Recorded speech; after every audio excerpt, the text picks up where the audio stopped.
I hope you have enough caffeine for the day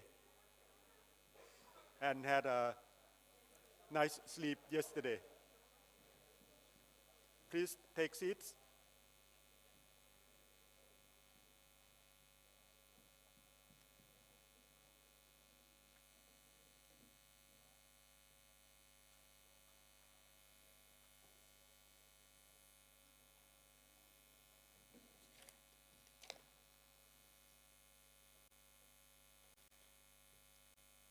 Mr. Dilek Shivers, member of the Board of Trustees of Eisenhower Fellowship, Mr. Josh Delama, President of Eisenhower Fellowship, Eisenhower Fellows, ladies and gentlemen, let me introduce myself. I'm Somkiat Tankit Vanish. I'm the President of the Thailand Development Research Institute and Eisenhower Fellow for the year 2008. On behalf of the Thai Eisenhower Fellowship alumni, let me welcome all of you to the Eisenhower Fellow Conference on Revisiting Asia Value. For a brief introduction for non-fellow, Eisenhower Fellowship is an individualized exclusive program for fellow organized in honor of the President Eisenhower.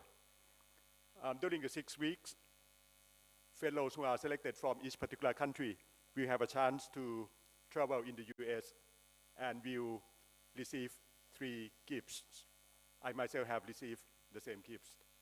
The first gift is the chance to ask to meet anyone in the US, which is an excellent opportunity for the fellow.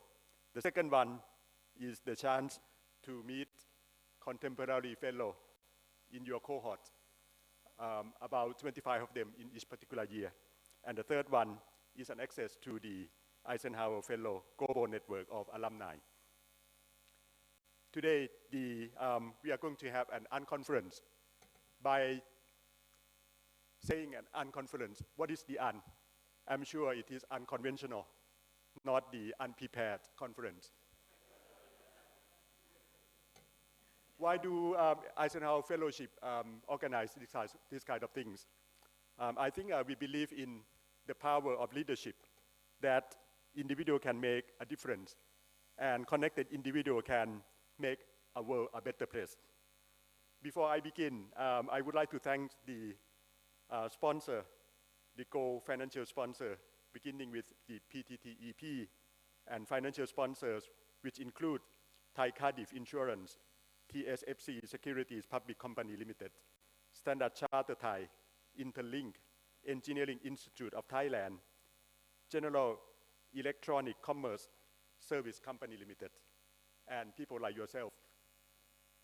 And now let me introduce Mr. Josh Delama, who will give you an opening remark.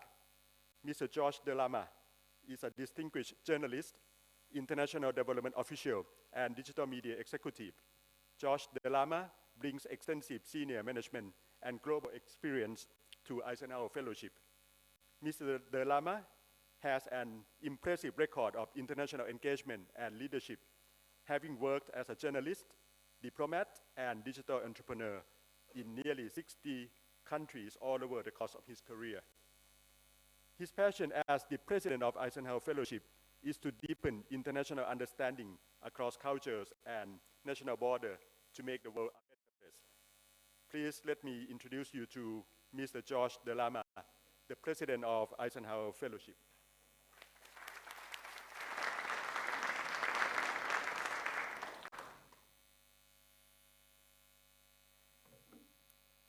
Thank you, Somkiat. Sawadi Kruptutuk Kon, Yinditi, Dairujak, Kabkunti, Thon Rubyang, Opun. My wife Carrie and I extend our greetings to everyone. It is a pleasure to be here and to get to know you. Thank you for the warm welcome. It is wonderful for us to be here in Bangkok again. As I was mentioning last night to our fellows, Thailand has a special place in our hearts. You see, I have 2 Thai sisters, Pirada Namvong Molina and May Siriwat, born to parents from Chiang Rai. My Cuban parents became Pirada's legal guardians when she was 9 years old in Chicago. Later, they welcomed May into our home as well. Today, Pirada, or Piri as we call her, is in her mid-30s, a successful attorney in Chicago.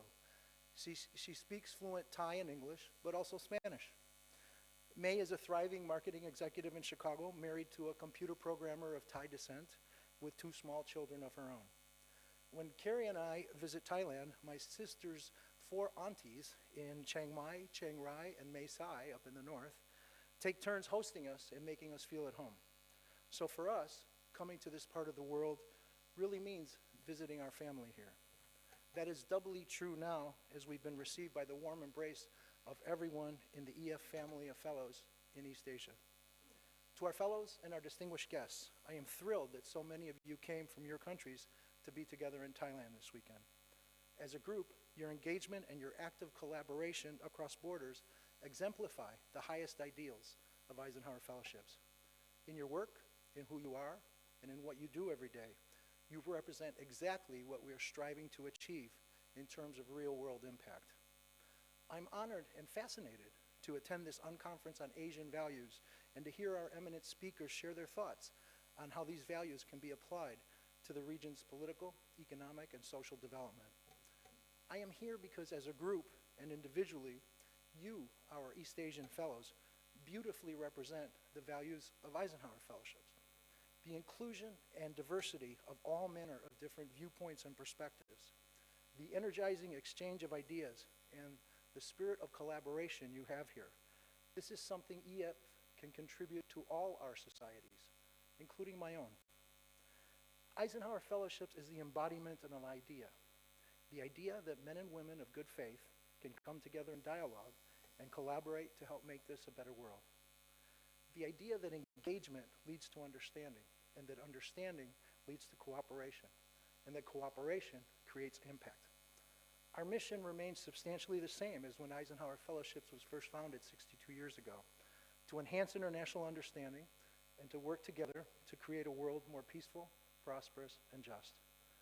In my 15 months as your colleague, it's been exhilarating to spend time with our fellows in Europe, Latin America, the Middle East, China, and now East Asia. I've been fortunate to meet some of you before this in Philadelphia over the last year, and it was wonderful to begin to put new faces to emails and your names at our reception last night. Our trustee, Derek Chilvers, the father of EF's dramatic expansion across Asia, has told me much of your outstanding work throughout the region. I'd like to take a moment and thank Derek for his steadfast commitment to EF and to all of you. Let's give him a hand. There he is. Thank you, sir. So Carrie and I are delighted by this opportunity to learn from you and to meet new friends and colleagues. From here, we're excited to travel on to Vietnam on Sunday, where we look forward to spending more quality time with our fellows there next week. Since we've come such a long way, I've asked Tawan to take just a few moments and share with you some of the exciting new programs and initiatives underway at EF headquarters in Philadelphia these days. We just come from San Francisco, where earlier this week we had the pleasure of meeting with the exceptional fellows in our Women's Leadership Program. A number of them are from this region. They are outstanding. Their program is the second women's program in EF's history. It will culminate with our Women's Leadership Forum in Miami next month, which already has more than 200 registrants. Speakers include Dr. Funzili Malambo Naguka, the Executive Director of UN Women and Undersecretary General of the United Nations. Former U.S. Cabinet Secretary Donna Shalala, who's now President of the Clinton Foundation.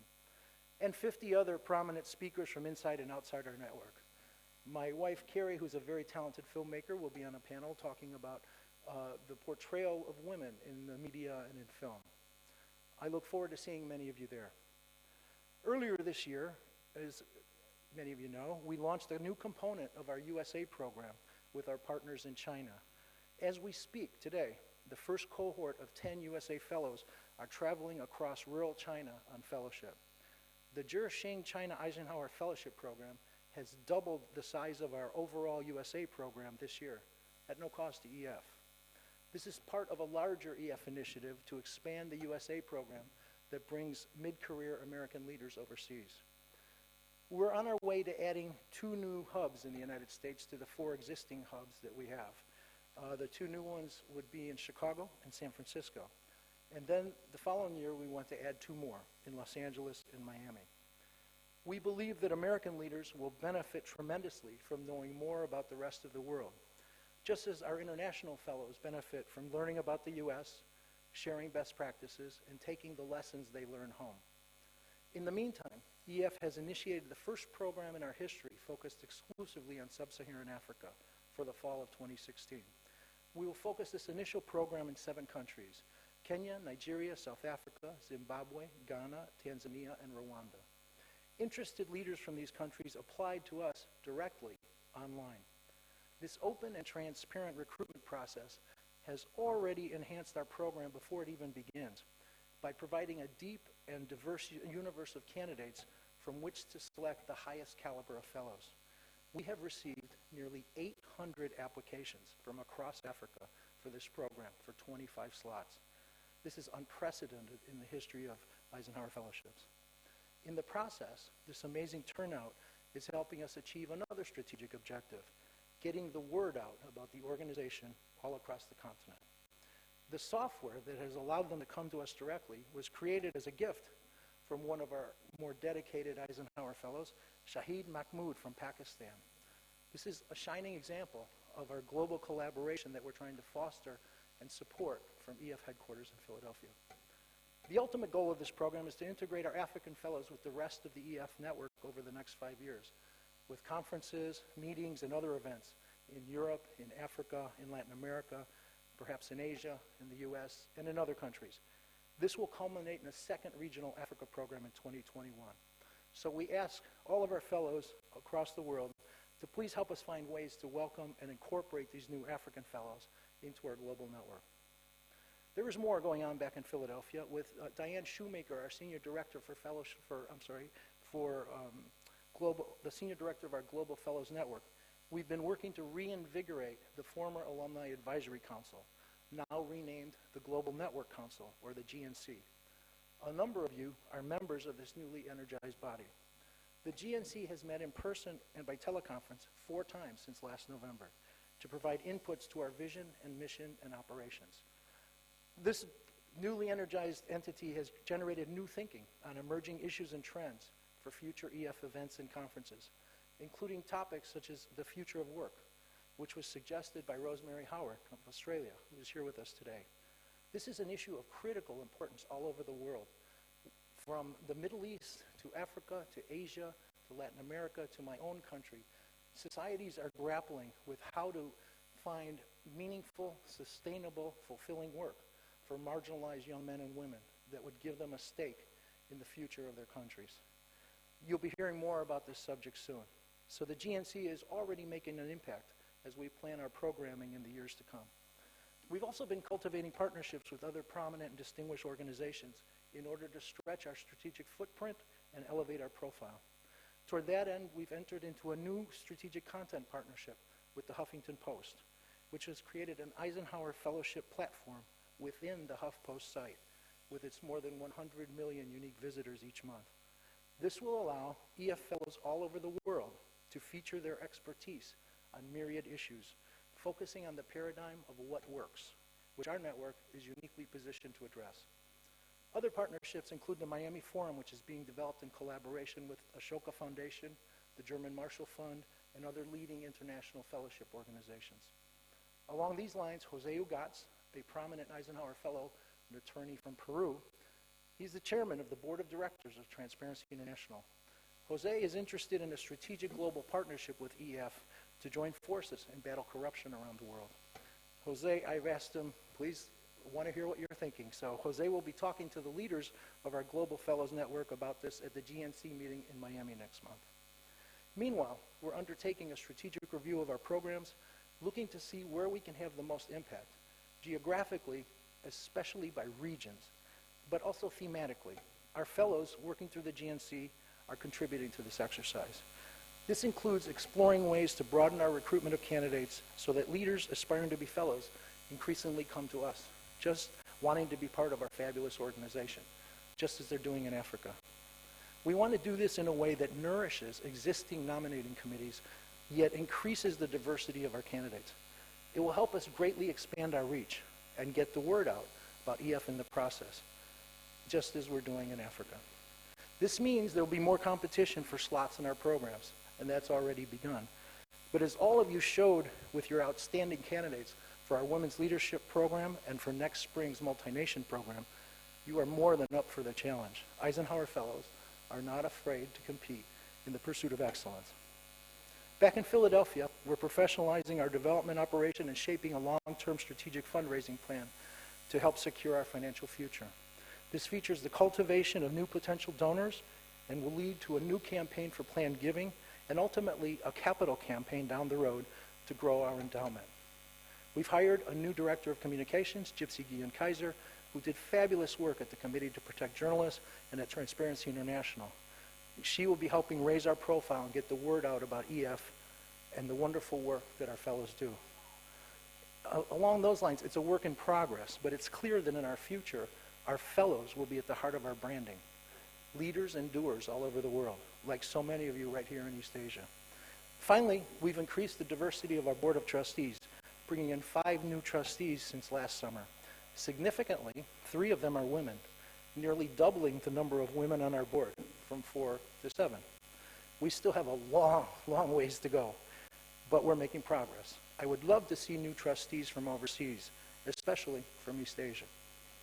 So our long-term direction is coming into focus. We want to strengthen our global network, expand our USA program for American fellows, support increased collaborations between international and USA fellows across borders and regions, and ultimately maximize our real-world impact on the ground.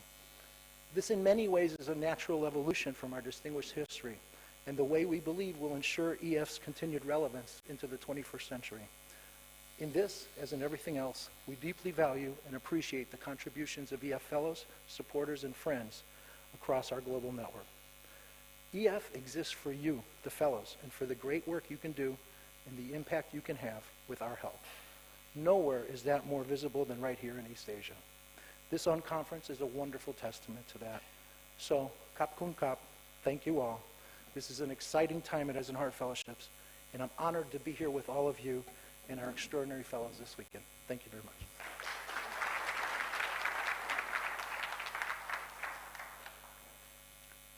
Next, please let me introduce our keynote speaker for today, Professor Vitit Mantaporn.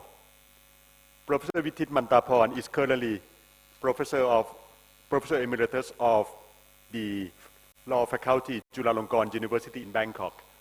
He teaches international law, human rights, the law of regional organizations, migration and refugee law, child rights, international humanitarian law, and European Union law. He was awarded the UNESCO Human Rights Education Prize in 2004. He has served on many United Nations bodies. He was the chair of the International Commission of Inquiry on the Ivory Coast in the year 2011, and since September 2012 has been serving as a commissioner on the Independent International Commission of Inquiry on Syria. He has performed a substantial amount of work with non-governmental organizations in the field of human rights, as well as with the Red Cross and the Red Crescent. He is the author of many publications on human rights issues, including women, children, and human rights and human development. Please welcome Professor Vitit Mantaporn on the stage to give the opening speech.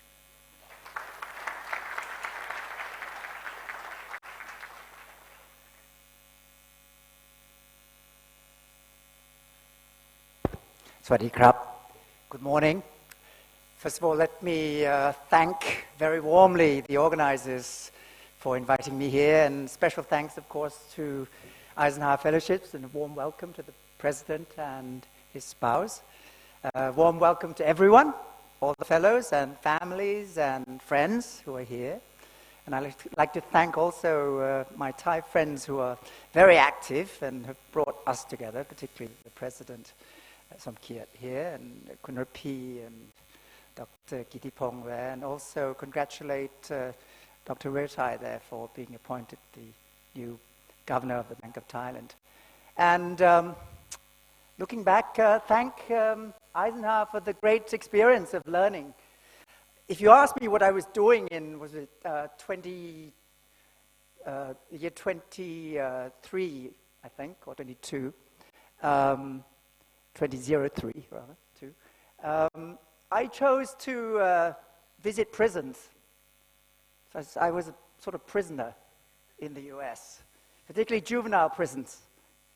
And I learned a lot from that in terms of how to have options to enable people to come back into society. And I also choose to be with the indigenous peoples, the Native American Indians, so to speak. And so I spent time in the Navajo territory and the Sioux up in Dakota. And I found that parts of the United States have no water, no electricity, not much else, just like certain parts of developing countries. So the US is very part of the UN conference here, United Nations, in terms of development. So thank you very much for that learning experience. The topic that I've been asked to address this morning is changing Asian values. And the first value that I like to convey is to enable you to relax, because it's a friendly Saturday morning together, and you're by the river, so please enjoy. And you can sleep at the same time, because the text of this speech is available, written at 5 o'clock in the morning in New York before my UN meeting 3 days ago. So that is the link with the United States, even very fresh link, according to this paper that I have here.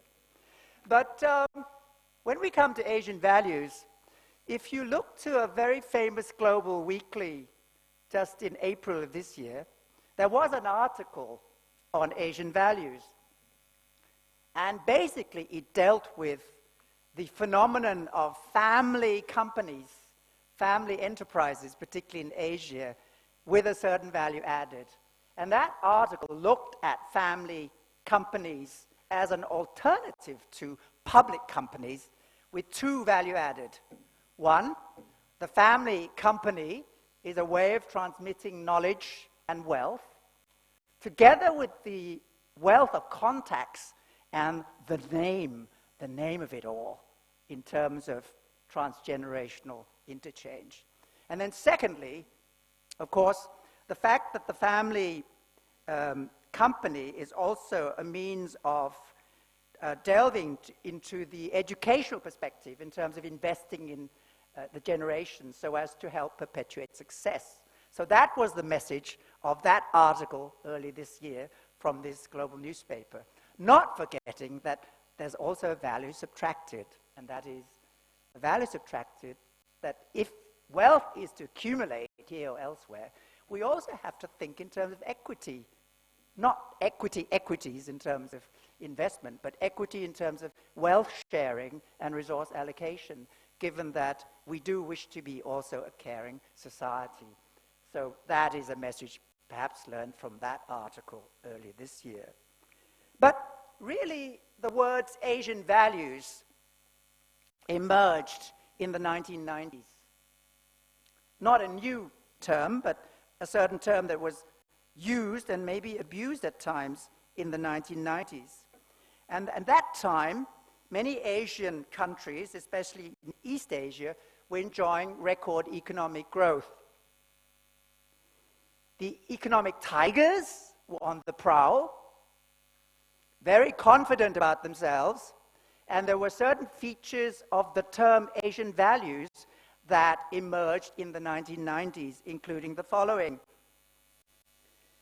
Asian values used then to mean deference, respect for authority, meaning the government or some governments, and impliedly emphasis on human duties rather than human rights.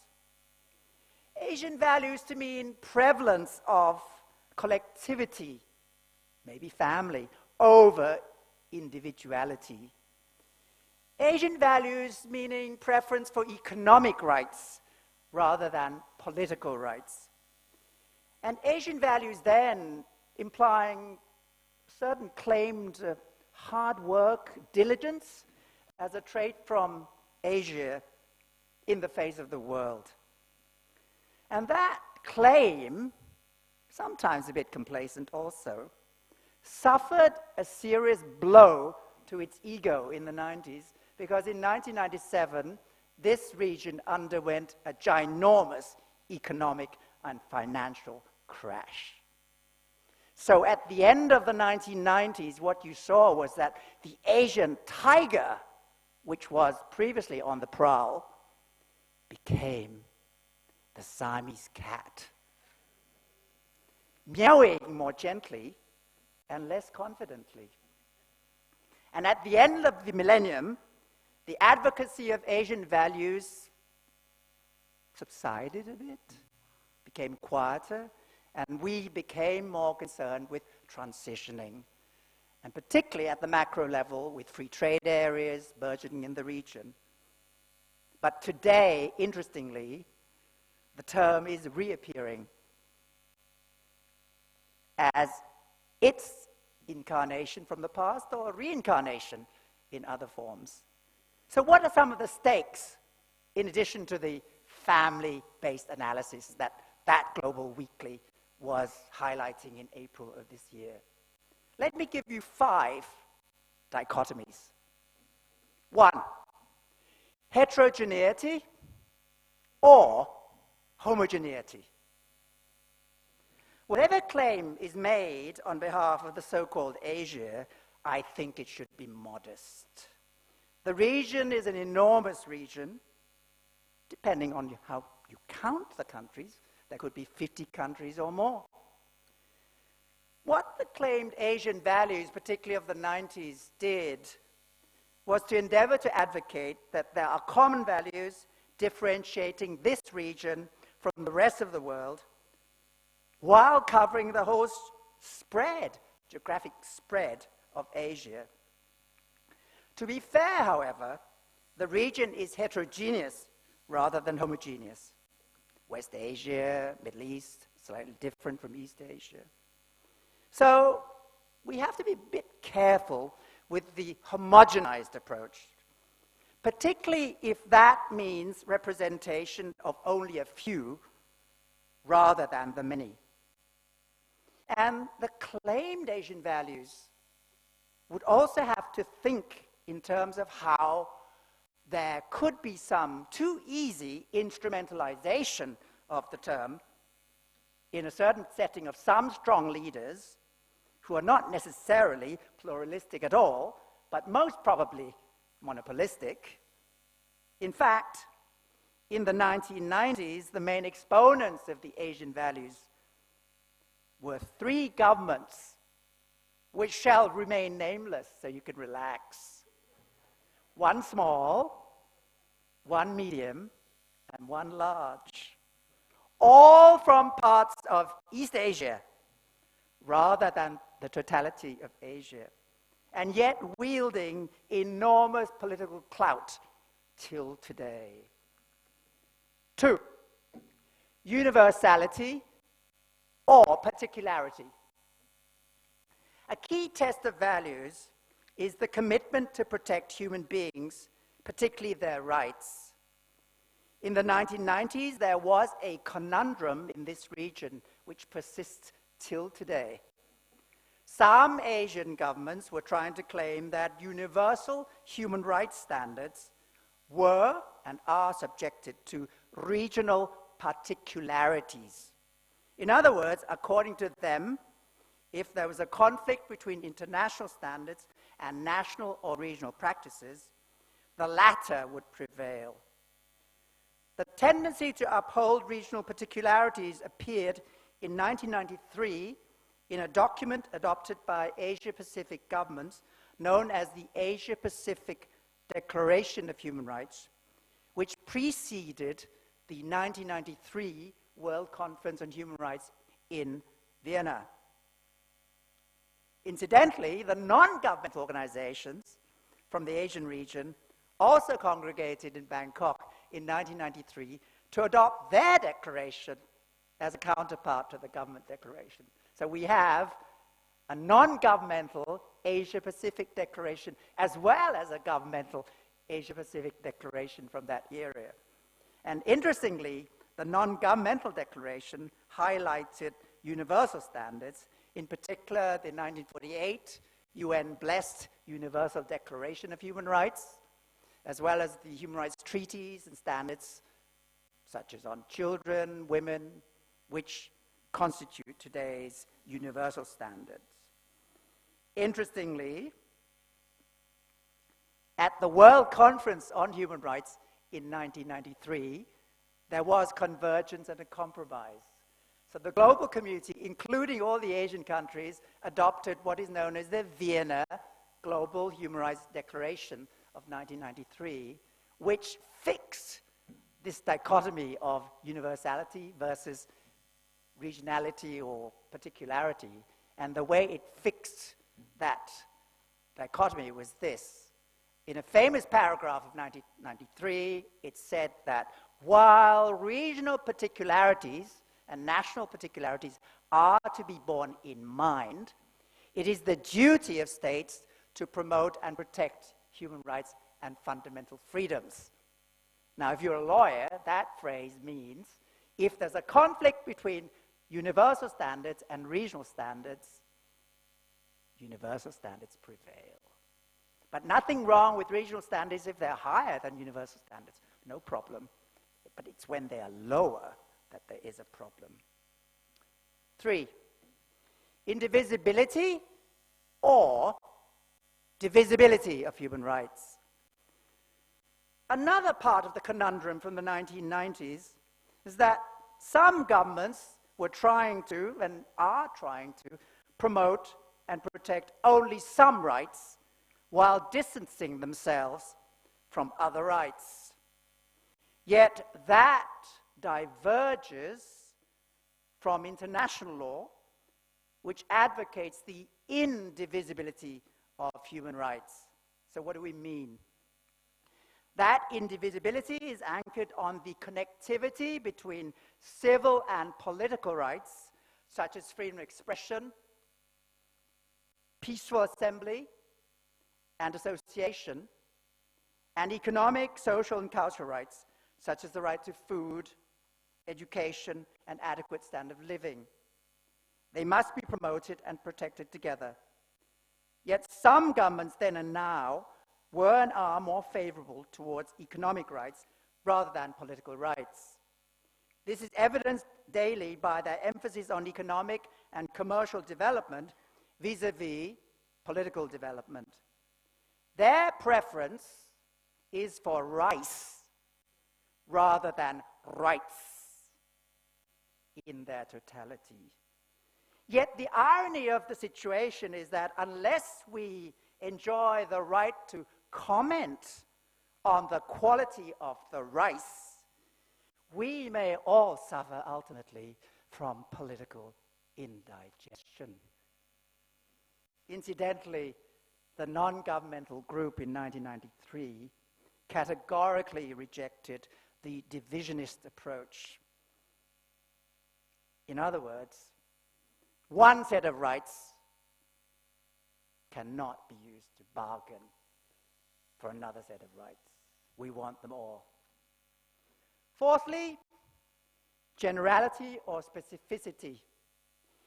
Instead of generalizing about whether so-called Asian values are better than universal values or standards, there's a need to be specific about which value, which practice we're talking about. For example, Convention on the Rights of the Child, International Treaty, Universal Standards, has laid down the rule that no country can impose the death penalty on children under 18 years of age. It's the only human rights treaty to which all Asian countries are parties. And the United States is not yet a party to that treaty either, the only country left on earth. So let me be fair on that front. If the standard is lower than the universal standard, it needs to be reformed. If it's not, then it's fine. And we are very much concerned with some practices in this region and elsewhere, including violence against women, violence against children, etc., sometimes advocated as part of the local values from this region. But we need to adapt and reform accordingly to raise those standards to the universal. So let's single out what we're talking about, rather than say all of it's good or all of it's bad. Finally, fifth, autocracy or democracy. In the midst of the exponential economic growth of Asia, particularly East Asia, there's an inherent paradox. The political space in this region seems to be shrinking, and authoritarian rule or autocratic elements prevail in many settings. Regression, politically, in the face of economic progression. This is linked with the fact that some governments, as has been said, prefer economic rights rather than political rights. While it is essential to guarantee, at least at the state level, elements such as free and fair elections, multi-party system, respect for the totality of rights, and protection from authoritarian practices, such as the use of force by uniformed authorities. This invites self-reflection to question the excessive use of emergency laws, the clampdown on freedom of expression and related rights, the use of military courts to try civilians, re-education programs under various rubrics, and related incarceration, and the perpetuation of power by those who did not come to power through the electorate. If the state is to have a national constitution, it needs to be a true social contract to guarantee the rights of the governed and for checks and balances vis-à-vis the governor. Otherwise, the mere fact of having that instrument that is instrumentalized results in the quantity of pages rather than the quality of the guarantees and enforcement. So what next for Asia in its diversity? Perhaps the value that is important for Asia today also is that there is connectivity between global, regional, and national agendas, and we need to respond well and humanely to the changes that are taking place. Let's note some. 2015 has been a seminal year. The international conference in Sendai, Japan, underlined the need for disaster preparedness, mitigation, and response. The international conference on financing for development in Addis Ababa highlighted that while international aid will still be important, the issue of domestic finance and fiscal and related issues are imperative. In other words, we also need to generate income from an equitable tax system together with redistribution of wealth and land, as well as to prevent seepages and tackle all the non-transparent machinations and corruptive practices which plague some domestic systems.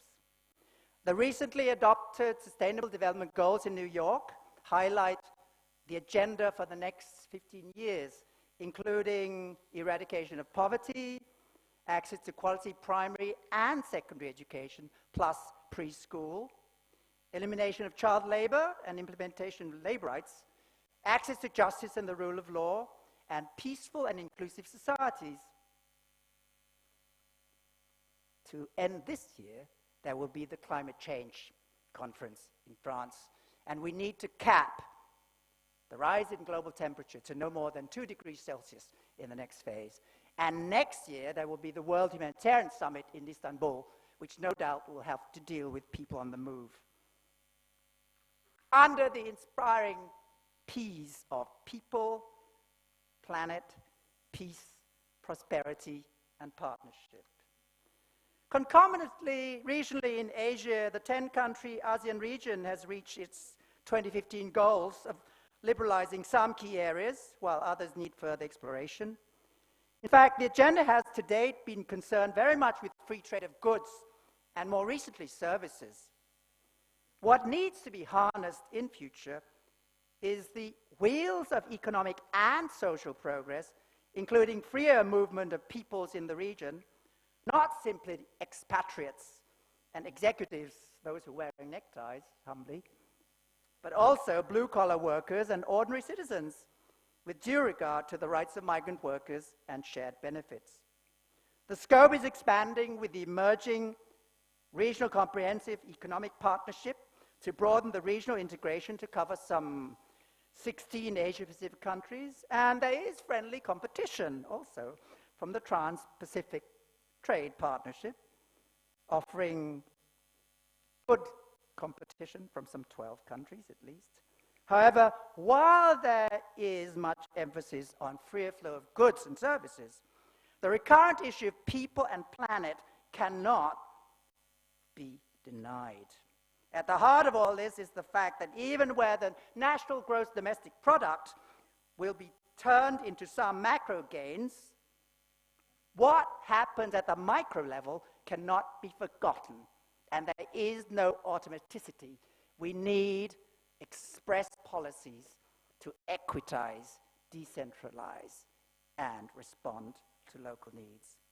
A value added from this region could preferably be to highlight the sharing of resources, access to capital and know-how for small-scale industries and enterprises, incentives for people-based initiatives, as well as social protection for all.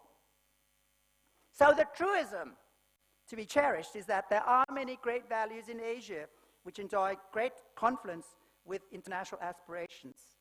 Remember Gandhi, very proud of Gandhi. Remember communities that are protecting the environment, community rights and beyond. Who can deny the emphasis on people, planet, peace, prosperity and partnership, to which the wisdom of this region can humbly also add care, kindness, compassion, non-violence and spirituality. And I don't mean religion, I mean a sense of care for others who are much worse off than us. We did not be, nor should we be, misled or misguided by those who seek to instrumentalize by coining terms and captions tendentiously for their own agenda, especially if that is the backdrop of the so-called old Asian values. Propitiously, we have values in Asia, VIA, values in Asia, mindful diversity and respectful of universality and inclusivity. And paramount is the value that we should not trust power too much, while we must also be of the people, with the people, by the people, and for the people.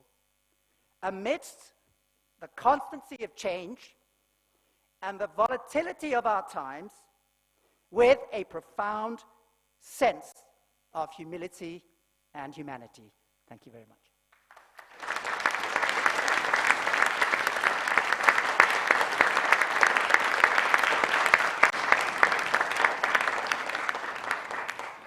Thank you, Dr. Vitit, for wonderfully setting the stage for today's discussion.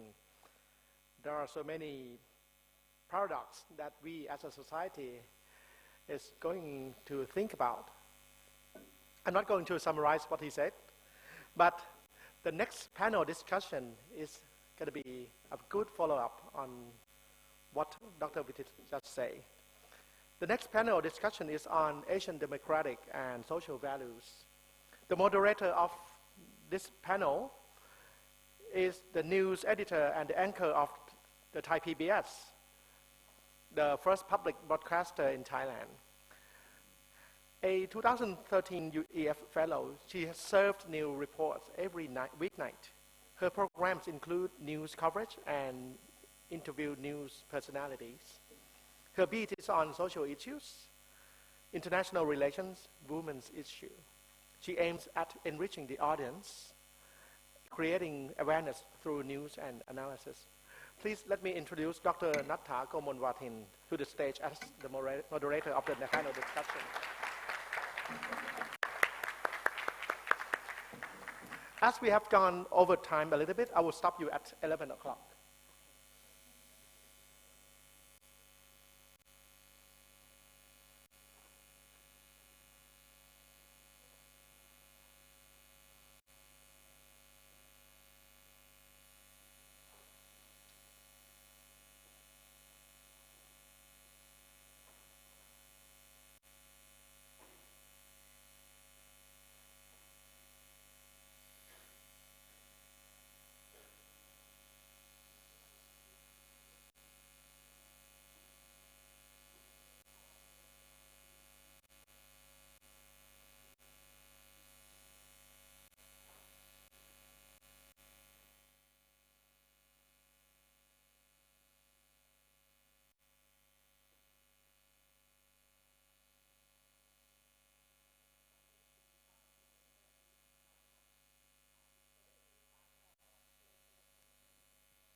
The seminar is live on Thai PBS Web TV broadcast, so all of you are now live on Web TV of the Thai PBS.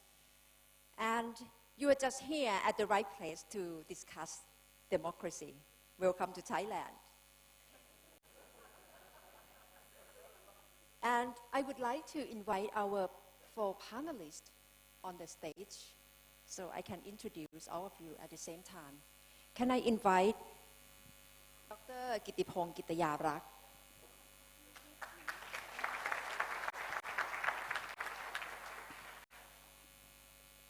Dr. Mai Hu Tin from Vietnam,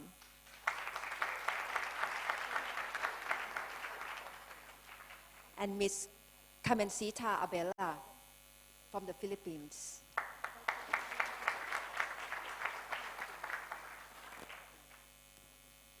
And Ms. Melly Dasa, founder and managing director of Melly Dasa.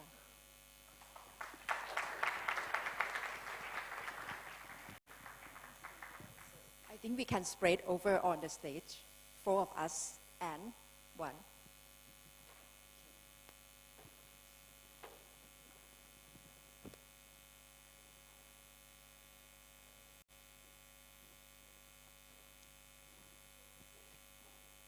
Can you please take a seat? I will just introduce you. Thank you very much. Democracy in Southeast Asia and East Asia are now facing challenges and setbacks, as you may know. But Southeast Asia and East Asia have been living democracies for quite a long while. And you see our own version of East Asia and Southeast Asia democracies. You can see long-standing democracy in South Korea, in Japan, in Indonesia, in the Philippines, and newer version of Indonesia.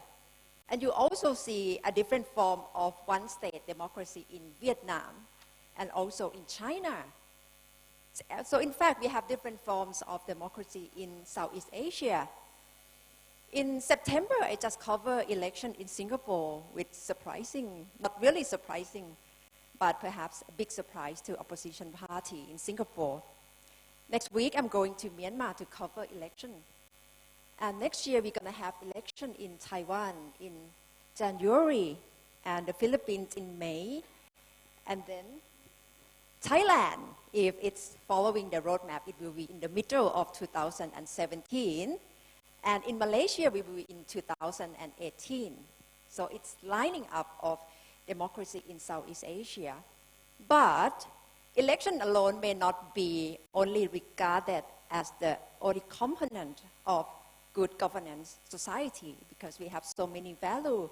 And it's being questionable whether the values, which is universal, as you listen to Professor Witit, is applicable to Thai society, Asia society, or East Asia society, be it social justice, rule of law, governance, rural and urban migration, rural-urban economic development, and so on and so.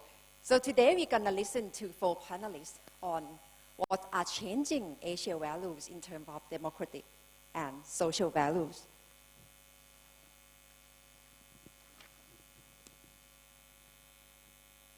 So let me introduce from the first panelist, Ms. Melly Dasa, founder and managing director of Melly Dasa and company law offices. Her Twitter biography is very interesting because she introduced herself as lawyerpreneur, passionate to make Indonesian fellows believe and work to realize the Indonesian dream of integrity, national excellence, prosperity, and justice for all. Her company, Melly Dasa, is a law firm which is handling many high-profile cases in Indonesia. In recent years, the firm has been awarded Indonesian Law Firm of the Year from the International Financial Law Review for the year 2007 and 2008. Please give a big hand to Ms. Melly Dasa.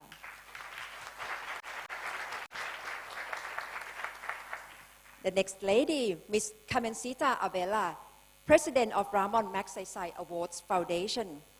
She's Philippine Fellow. Kamansita Okan has served as president and CEO of the Ramon Magsaysay Award Foundation since 1988. The Magsaysay Award is Asia's premier and is regarded Asia version of Nobel Prize. Khan is also active in the Philippines non-profit sector, serving as vice chair of the Peace and Equity Foundation. Please give her a big hand. And next, Dr. Kittipong Kittayarak, Executive Director of Thailand Institute of Justice. Dr. Kittipong has a long-established career in Thailand's criminal justice system, having served as the Permanent Secretary for the Justice from 2008 to 2014. He is known as one of the champions of the reform of Thai criminal justice towards due process and the rule of law. Dr. Kittipong plans for TIJ to become a member of United Nations Program Network of Institute within the next 2 years. Please welcome Dr. Kittipong. And last but not least, Dr. Mai Hu Tin. Dr. Mai, or Tin, is in business as well as politics.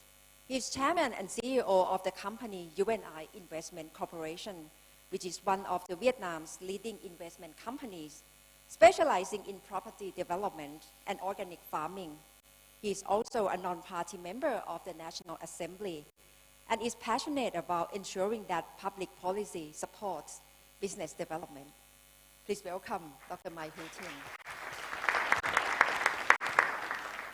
For the first round, I'll give each of you about 8 to 10 minutes so you can speak about the detail that you have prepared. And then the second round, we will start for more discussion. And then I will open up the floor 15 minutes. And we have time until 11 o'clock. So for the first one, I'd like to start with Ms. Khan. You have much experience in talking and seeing the characters of leadership in ASEAN.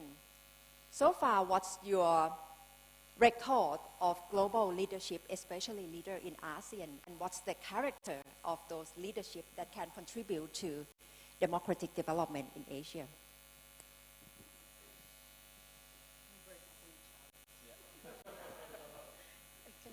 I'll just stand.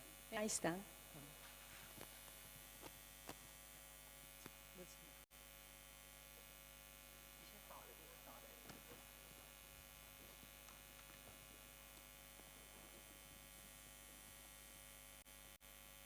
Colleagues in the Eisenhower Fellowships community, ladies and gentlemen, sawadee ka, magandang umaga, good morning.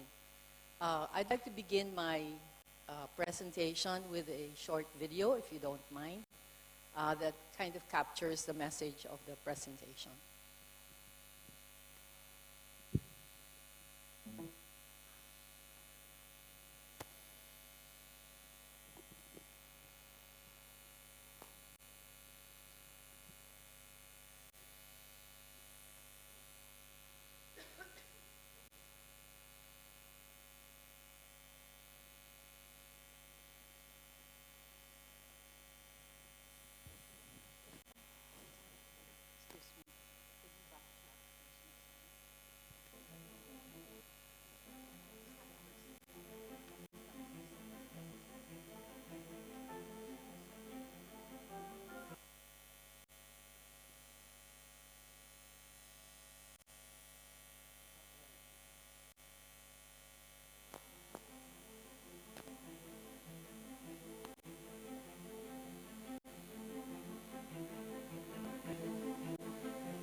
Thank you.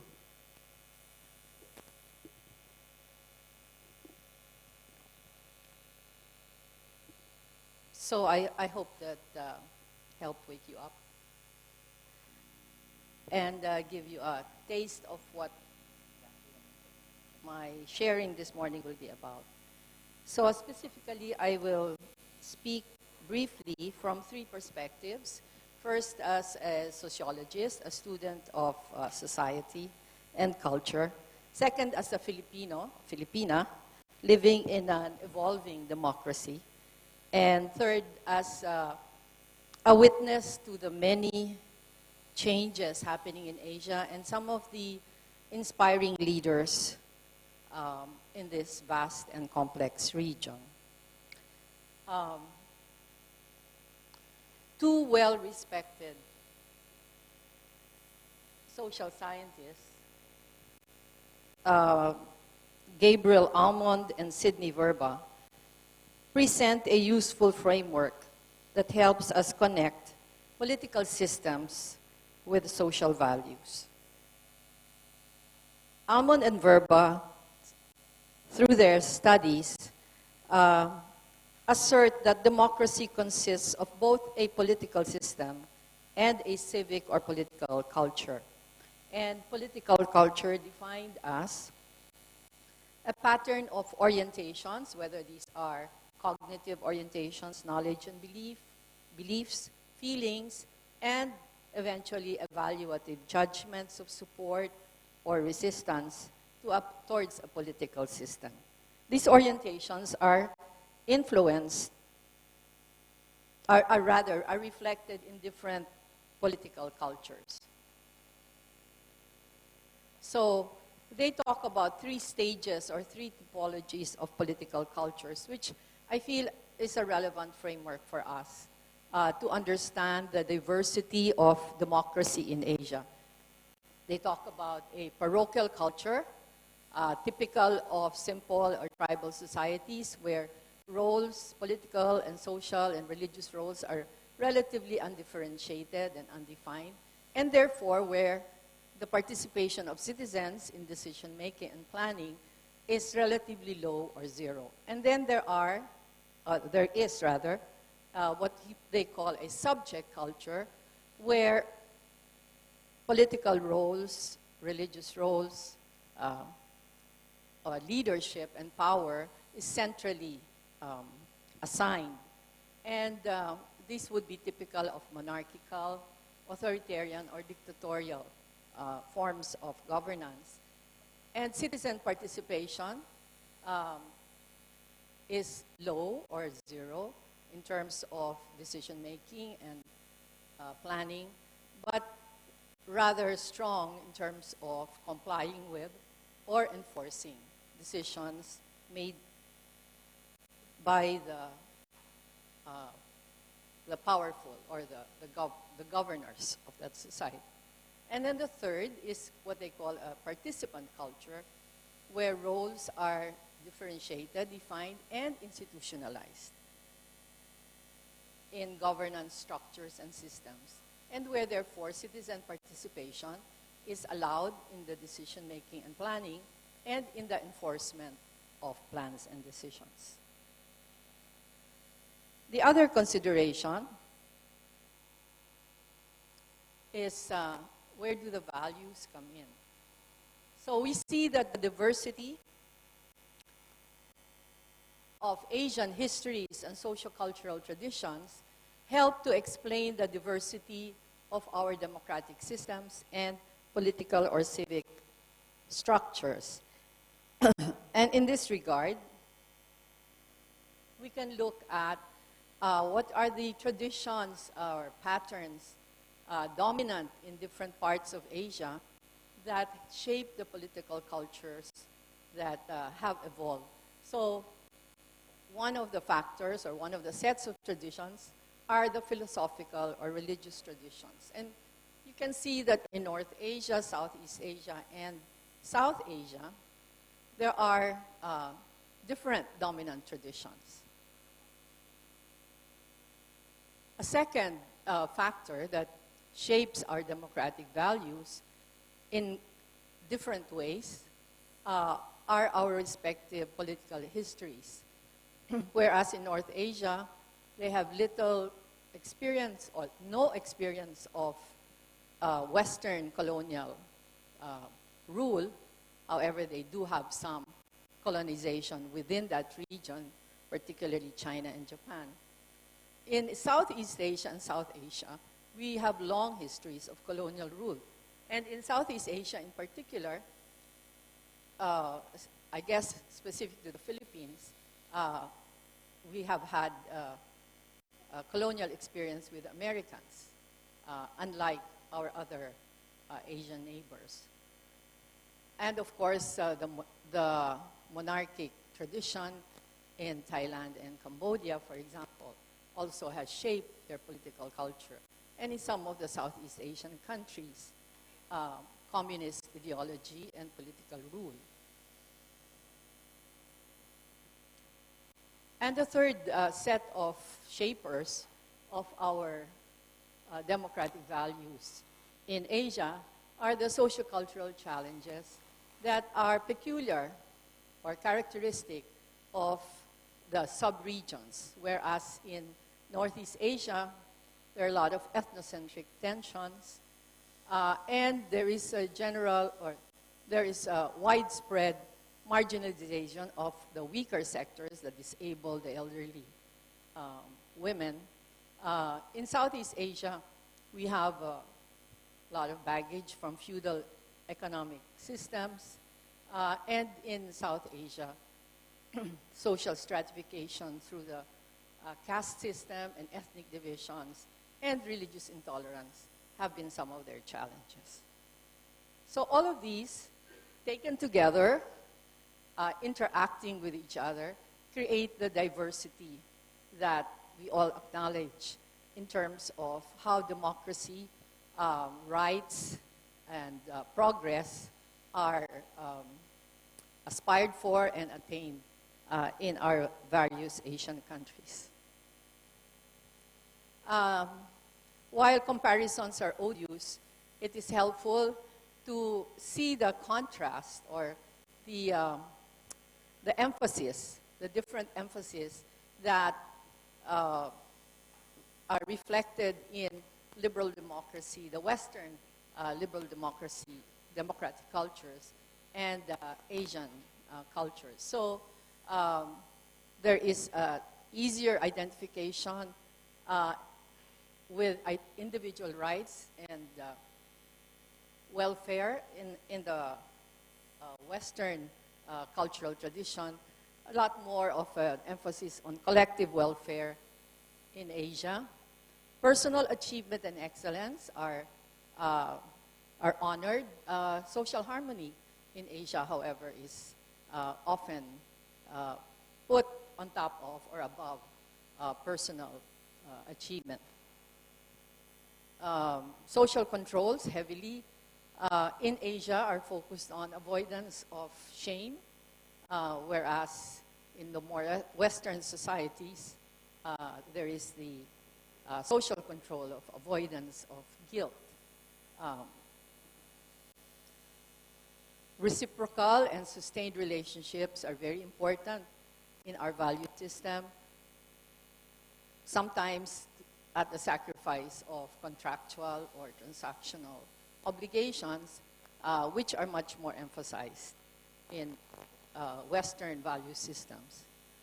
Much has been said about how saving face is one of the important considerations in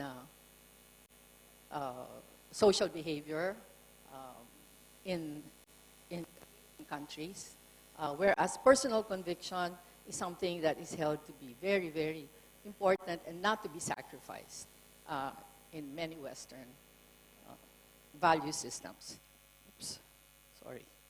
What did I do? Yeah. And finally, insofar as democratic systems and behavior is concerned, the value emphasis in the more Western oriented societies is to divide people on whether we disagree or we don't disagree. An example is where political parties are defined by ideological or philosophical agreements or disagreements. Whereas in Asia, many countries in Asia, the distinctions made or the boundaries are drawn between insiders and outsiders. Whether you're family, you belong to the same university, you belong to the same region or clan, versus outsiders who are not.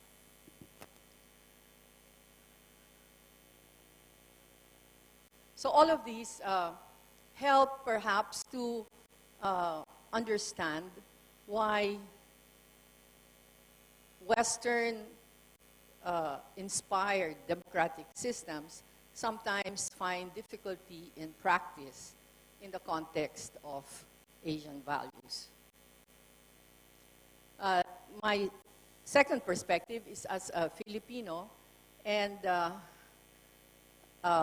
are democracies and democracies. In the Philippines, I would like to call our evolving democracy split level. If you know what a split level structure is like, on the outside, it looks like just one level. But when you go inside, you see that there is a second level that's not quite a second floor. And our democracy is like that.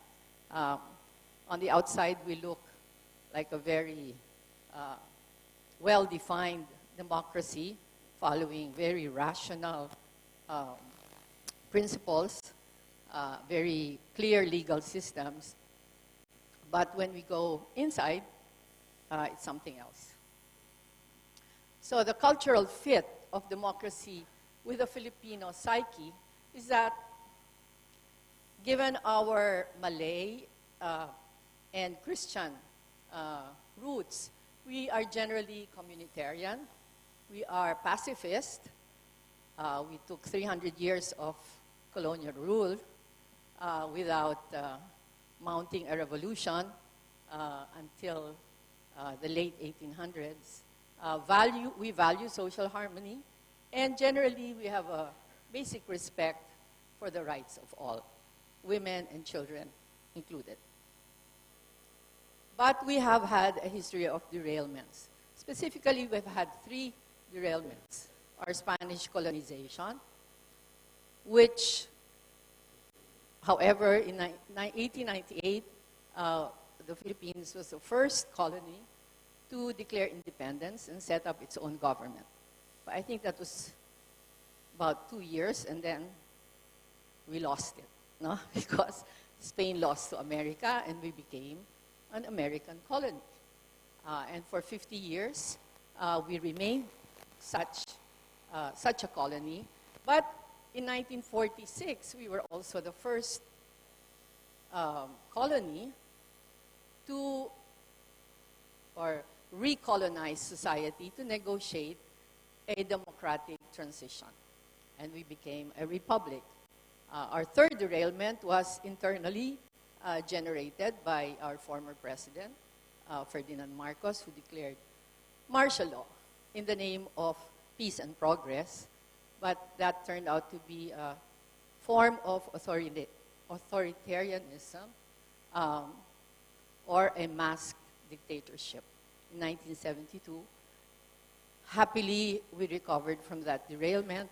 In 1986, we mounted the first peaceful, bloodless people power revolution that became the precursor and model for other democratic movements and revolutions in Asia and Europe. Are we on the right track now? Given the split level of our democracy, the answer is yes and no. Yes, we have all the constitutional changes. We have the flowering of civil society. We have all the looks of a functioning democracy. But still, we carry the baggage of our feudal and colonial past. So we have the habits of patronage politics, political dynasties. It's a kind of schizoid civic culture where we condemn corruption But if we get cited for a traffic violation, there is a tendency to ease our way out of that and pay a small bribe, no? To the law enforcement officer who readily accepts it. No? And then there is kind of citizen helplessness and apathy towards the entire system, that we cannot change things, that it will take a strong man or strong authoritarian rule to once again put some discipline in the system. So it's, yeah. Okay. So that's where I think we are, and my fellow Filipino Eisenhower grantees may have their own views later. The last piece I'd like to talk about is the good news in Asia. Back to Asia, given our work in the Ramon Magsaysay Award Foundation, we have seen how Asia has been changing, and part of that positive changes in Asia towards democracy or democratic cultures is through the work of some amazing men and women who we call democratizing leaders. And they also happen to be honored with the Magsaysay Award. And these men and women are seeking freedom, have been cited for seeking freedom from oppressive rule by colonial masters, feudal lords, dictators, authoritarian or military rule, and even by oligarchies. And I think you will recognize some of the faces from Malaysia, Philippines, Thailand, and Indonesia. This is not a complete gallery, but it gives you some idea of these democratizing leaders. But they also have been leaders seeking freedom or achieving freedom from dehumanizing conditions, as dehumanizing hunger, disease, ignorance, racial, ethnic or religious prejudice, social isolation, human trafficking, armed conflict, forced migration, among others. And again, our gallery is replete with men and women from different countries, reflected here: Myanmar, Thailand, Sri Lanka, Laos, Vietnam, and Taiwan. Our democratizing leaders have also, on the other hand, fought to gain freedom for, rather than just the avoidance of tyranny and the humanizing conditions, but to create freedom or free space for the exercise of collective rights to self-rule, political participation, basic services, good governance, peaceful and secure communities, and rights to religious worship, as well as access to economic resources. So again, our gallery is from Singapore, Timor-Leste, Myanmar, Indonesia, Thailand, Philippines, and Cambodia. I hope you know some of the faces. And finally, we also have democratizing leaders who have created freedom for the exercise of human rights. Voting, freedom of speech and expression, freedom of assembly, justice under the law, redress of grievances, intergenerational justice or environmental justice, and the right to sustainable livelihood. So again, we have Cambodia, Philippines, Bangladesh, Thailand, Myanmar, Indonesia. We chose this gallery in particular to suit this audience because these are the countries represented at this conference. So moving forward, what is the future of democracy? I just like to propose three thoughts. One is that the future of democracy in Asia is obviously not hewing, slavishly to the path of Western-style liberal democracy in Asia, because we have seen that that doesn't work. Certainly in our country, it hasn't. But that the path to democracy is going to be a mixture, an amalgam of practices and values that are aligned somehow with each country's particular cultural traditions and would therefore reflect a uniquely Asian character.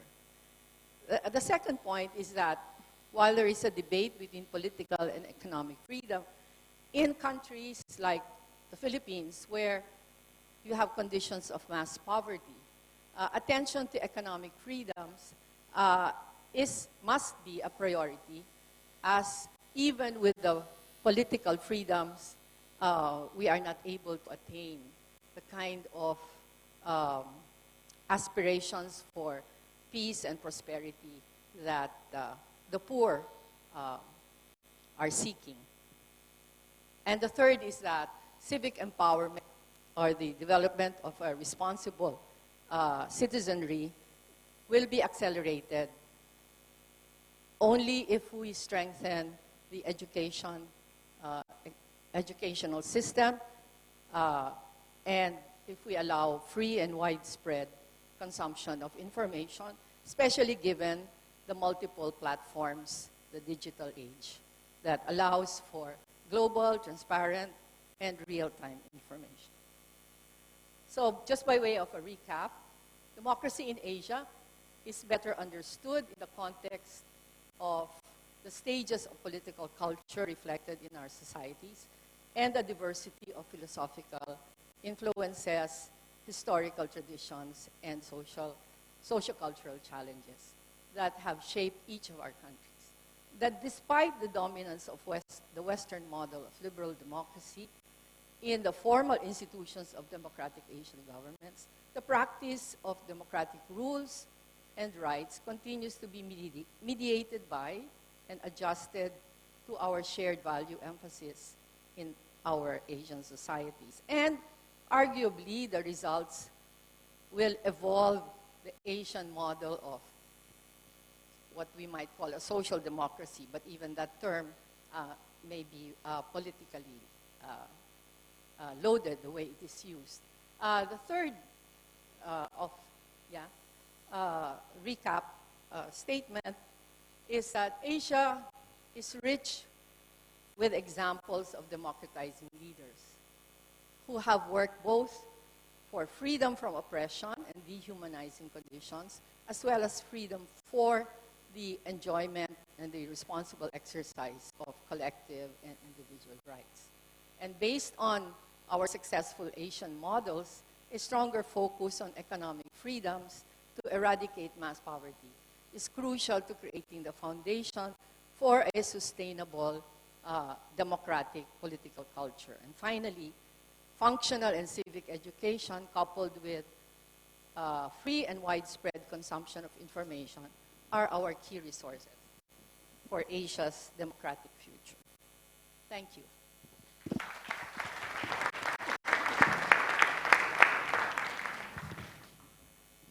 Thank you very much for Kamenshita for painting for us what's the Western value, Eastern value, and what's the development of the so-called social democracy in Asia. Thank you very much. Now let me move on to Ms. Melidasa. You can now give us some overview of how legal industry can really support democracy, and what's the example that you can give us from the case of Indonesia.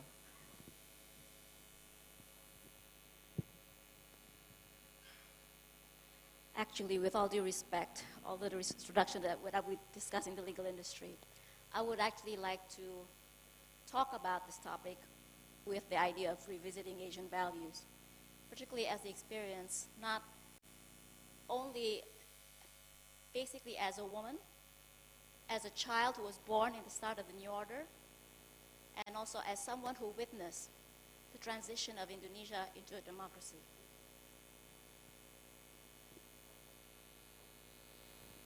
We have a group in Eisenhower Fellowship Indonesia, like most of you, I suppose. And it's a very dynamic group. Every day we will have talks. But more recently, it has been that we tend not to be very frontal about political views. In our group, there are many people of different vocation. There are some members of parliaments. There are some journalists. There are former ministers. There are lawyers like me. There are judicial reformers. But one of the things that actually now, 20th of October, was the first year of Jokowi's presidency. When he came to the presidency, he was hailed as a signal of hope. He was a showcase of democracy. However, there is actually this picture that is often circulating from time to time. It's a picture of our former president. He was known as a smiling general. He's always smiling. And it says, Pie kabare, enak jaman kuto, Javanese. And it's kind of mocking. It says, how's it going? It was better during my era, wasn't it? And actually, although we are one of the largest democracies, these are questions whether we should be going back to some of the things that we implemented are actually real questions in Indonesia. The latest election actually causes a lot of rifts socially between us.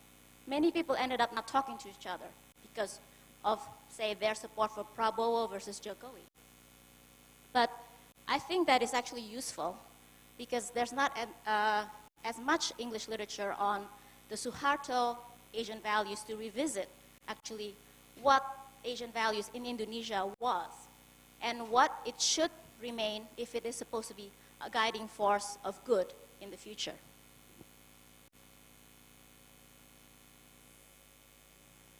So, philosophically, our founding fathers, from sources of democracy in indigenous kingdoms, not Javanese, but Bugis, Minangkabau, extracted certain values.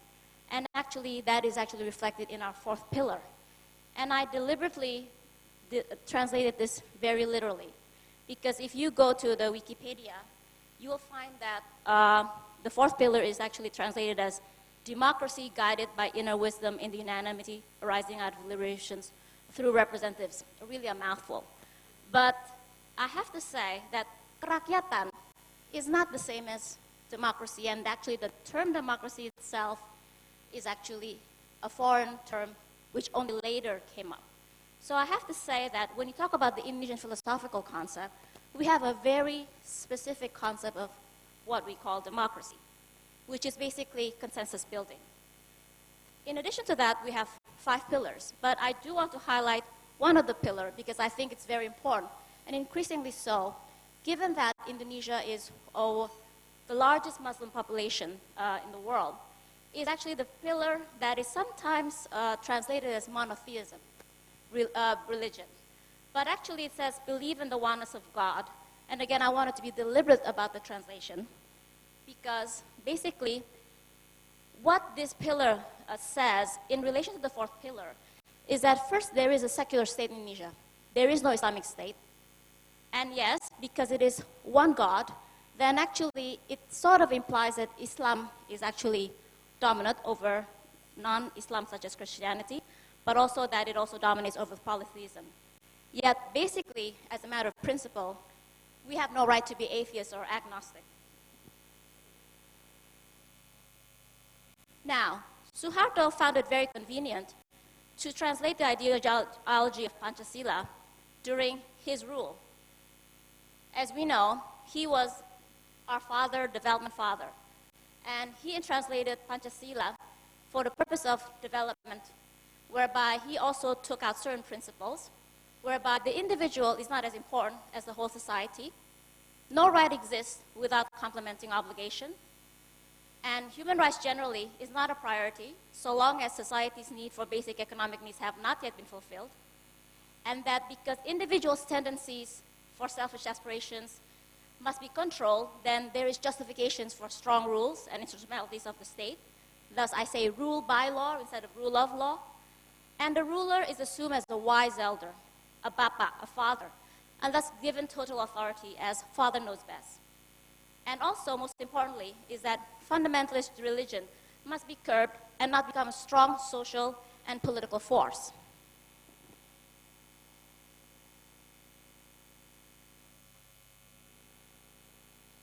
I think that in the keynote speech, actually, some of these things were actually also highlighted.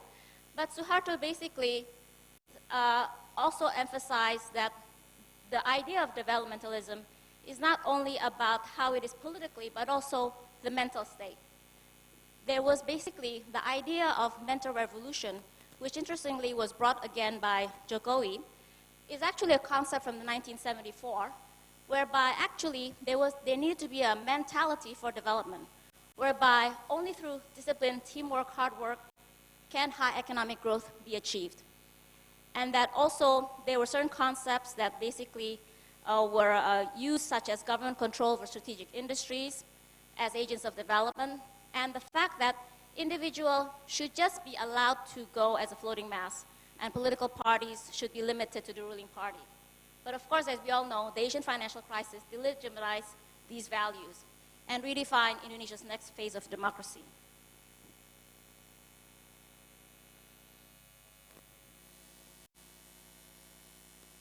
Fortunately, even during Suharto's rule, and despite the fact there was a floating mass, and the middle class was co-opted to agree to the idea of development, there were actually advocates of marginalized groups. And actually, when I say advocates, they were lawyers.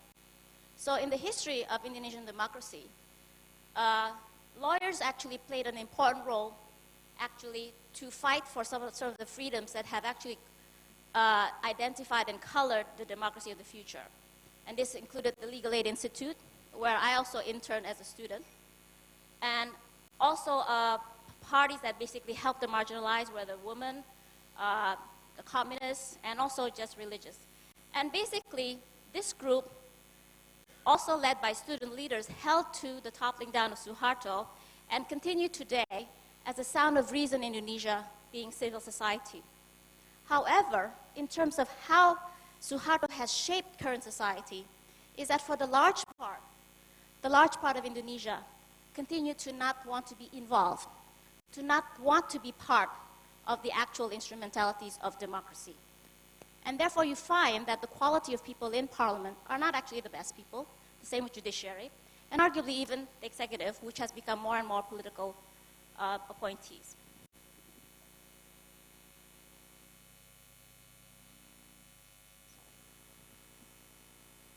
So basically, sorry, just want to say that what happened is that there was a major overhaul of the Constitution. 70% of the Constitution was rewritten to include basic human rights and to include better governance of state instrumentalities.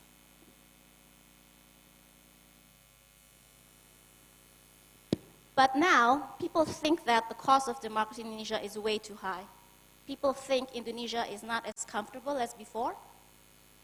The media has become a nuisance for those trying to rule. There is more intolerance and lack of inclusion because basically Islam, which was actually more curbed under Suharto, now is actually permitted to become more vocal. And also sometimes the anti-corruption movement itself causes for a slower bureaucracy. So there is actually a lot of discontent in Indonesia right now. And even globally, there is a very negative perception of Indonesia. But does that mean that the first picture I showed is true? It was better under Suharto. I have to argue that first, actually, there are things from Asian values, the Indonesian version, which we should keep, which is relevant. Being that each individual should work hard and actually go in hand to achieve better, because this is very much needed. There is the need to respect and be tolerant because society is multi-ethnic and there are different religions. And that basically power should be consolidated and strong, because if not, it will not be effective. And also, we are always nowadays talking about the haze. If we talk about the idea of common property, then basically there are actually values in Asian values relating to the fact that certain strategic assets has to be controlled jointly to show that this can be enhanced to a regional level. Thus, the issue that is brought by peatland, fires, the haze should be a regional issue, should be something that affects all, because it actually to avoid environmental and health disasters. However, it does not mean that we should have appointed someone which reminded us of Suharto, someone who was military, autocrat, ruled by law, mix business and politics. Thank you very much.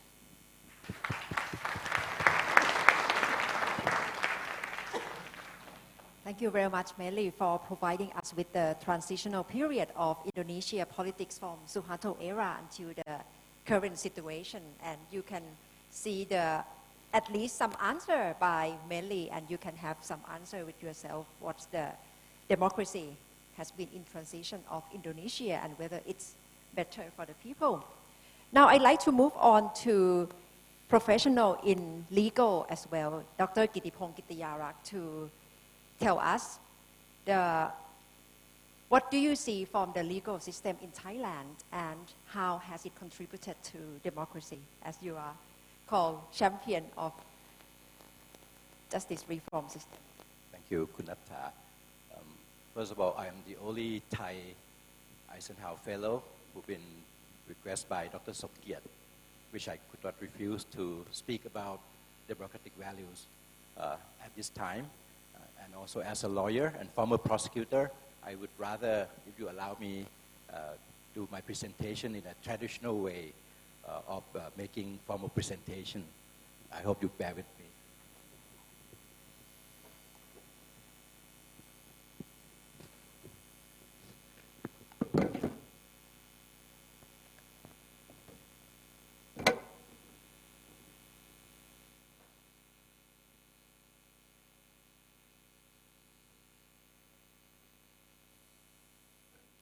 Mr. George Delamer, President of Eisenhower Fellowship, distinguished Eisenhower Fellows, ladies and gentlemen.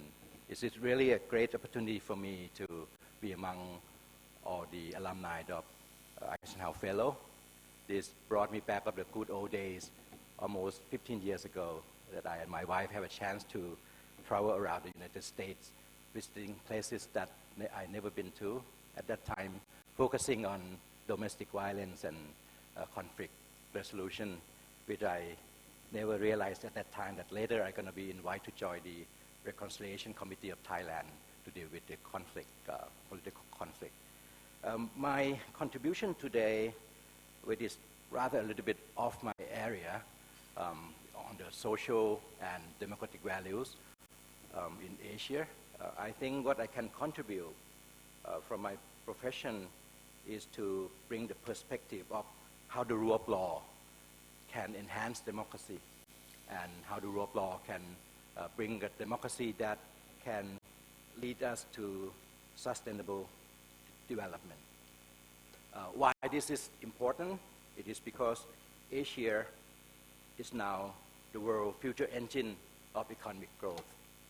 Even though I'm not sure whether we are tiger or not, but there's a high hope for Asia from the World Bank.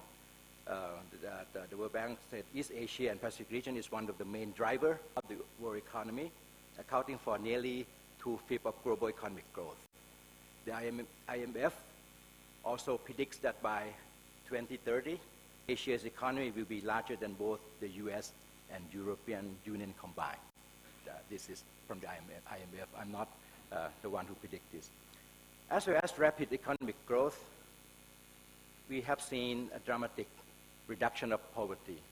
Extreme poverty in East Asia and the Pacific has decreased from 29% in 2002 to an estimated 4.8% by 2014. Yet 379 million people are still living in poverty. There is still inequality to access to justice and opportunities between genders, socioeconomic groups, and rural versus urban dwellers.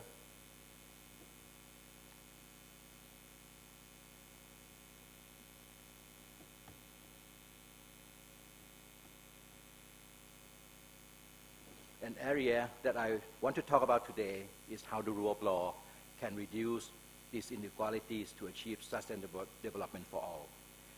The past 20 years, Asia has experienced the most rapid economic growth that have created new challenges, impeding the region from fully realizing social, economic, and political advancement. Overconsumption of environmental resources, increased transnational organized crime, economic disparity between rich and poor, inaccessibility to the justice system, and weak rule of law are some of the many contributing factors challenging Asian states from achieving sustainable development. Due to Asia's vast diversity, range from cultures, different political systems, it is difficult for states to keep up and adapt to these changes where some group of people are left behind and not all citizens are involved in the policy-making process. Some say that democracy is the only political system able to heal the rip of a divided society and the answer to reduce social and economic inequality. While democracy was born in Athens in 500 years before Christ, it was only really propagated post-Cold War as the New World-based regime because it is governed by the people, in which the supreme power is vested in the people and exercised directly by them or by their elected agents under a free electoral system. Liberal democratic countries in the West believe that democracy is suitable to every society. Many Asian nations also believed this as they were forming their new nation state and transformed themselves to be democratic for modernity. However, modernization does not necessarily mean sustainable and inclusive development for all citizens. The present world situation has proven that democracy sometimes does not achieve sustainable development because democratic elections do not necessarily lead to the democratic outcome and cannot alone measure a country's progress. Some Asian countries may argue that democracy is just an internal procedure to make its rule more effective for people to follow, or some may say that well-being is the real meaning of progress and more important than democracies. One of the failures of democracy is that not all democratic states represent the voice of the people. Speaking of democracy for me, I see that public participation and human rights protection is the most two important element of democracies. And these two are the core of democratic value everywhere, both in the East and in the West. I have to emphasize again that neither of the two, public participation nor human rights protection, nor even the democracy itself, will never be fully realized without one important factor. That one factor is the rule of law. According to many scholars and institutions, including the United Nations, the rule of law and democracies are interrelated and mutually reinforcing. The declaration adopted on 24 September 2012 by the UN General Assembly at the high-level meeting on the rule of law reaffirmed that human rights and the rule of law and democracies are interlinked and mutually reinforcing. For the rule of law is fundamental in keeping true democracy functioning. The rule of law has broad meaning. Oftentimes, when addressing the rule of law and democracy's nexus, a fundamental distinction has to be drawn between rule by law, whereby law is an instrument of government, and government is considered above the law, and rule of law, which implies that everyone in society is bound by the law, including the government. Essentially, constitutional limits on power, a key feature of democracies, require adherence to the rule of law. Also, it is sometimes known as Rechtsstaat or legal state, which means that constitutional state in which the exercise of governmental power is constrained by law. But in its principle, I would say that the rule of law, just like its name, is the rule for the good law. The rule set out that good law has to be, in my opinion, first, law must come from rightful source and has to be publicly promulgated. This also implies that the idea of public participation in decision-making, which means that the law must come from the people. Second, law must be in accordance with human rights and international standards.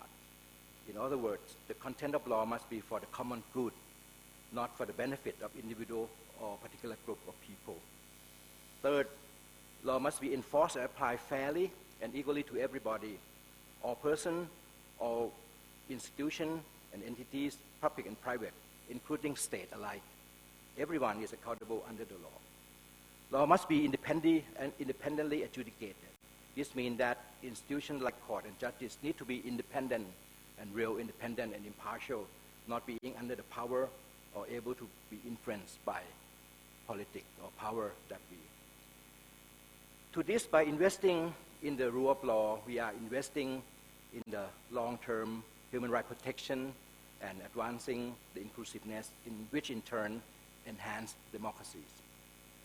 For me, I firmly believe that the rule of law and development are interrelated and mutually reinforcing. Thus, the rule of law is the values that we should focus on, especially in this post-2015 era that the UN has adopted that the Sustainable Development Goals, or the SDG, as a global goal in replacement of the Millennium Development Goals. So from now on and for 15 years ahead, we can call this era the era of sustainable development. Among 17 goals, Goal 16 focuses on targeted on the creation of an equal access to justice for all. And in this goal lies the spirit of the rule of law. Therefore, we can say that the rule of law is instrumental to the establishment of a long-term sustainable development. In concluding, I believe the rule of law can help Asia to achieve an inclusive and just society and the basic values for functioning democracies. Asian democratic values will be stronger by adhering to the rule of law, where the fundamental human rights are protected through public participation. Rule of law is the tool to help us tackle challenges associated with rapid changes in Asia. And in the end, Asia will be a continent where democracies can be the possible answer, but it cannot be fully realized without the rule of law. And the rule of law is not effective without a culture of lawfulness. Thank you very much.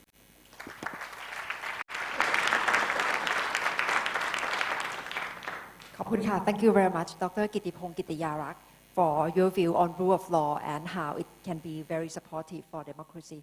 Now let me move on to Dr. Mai Hu Tin.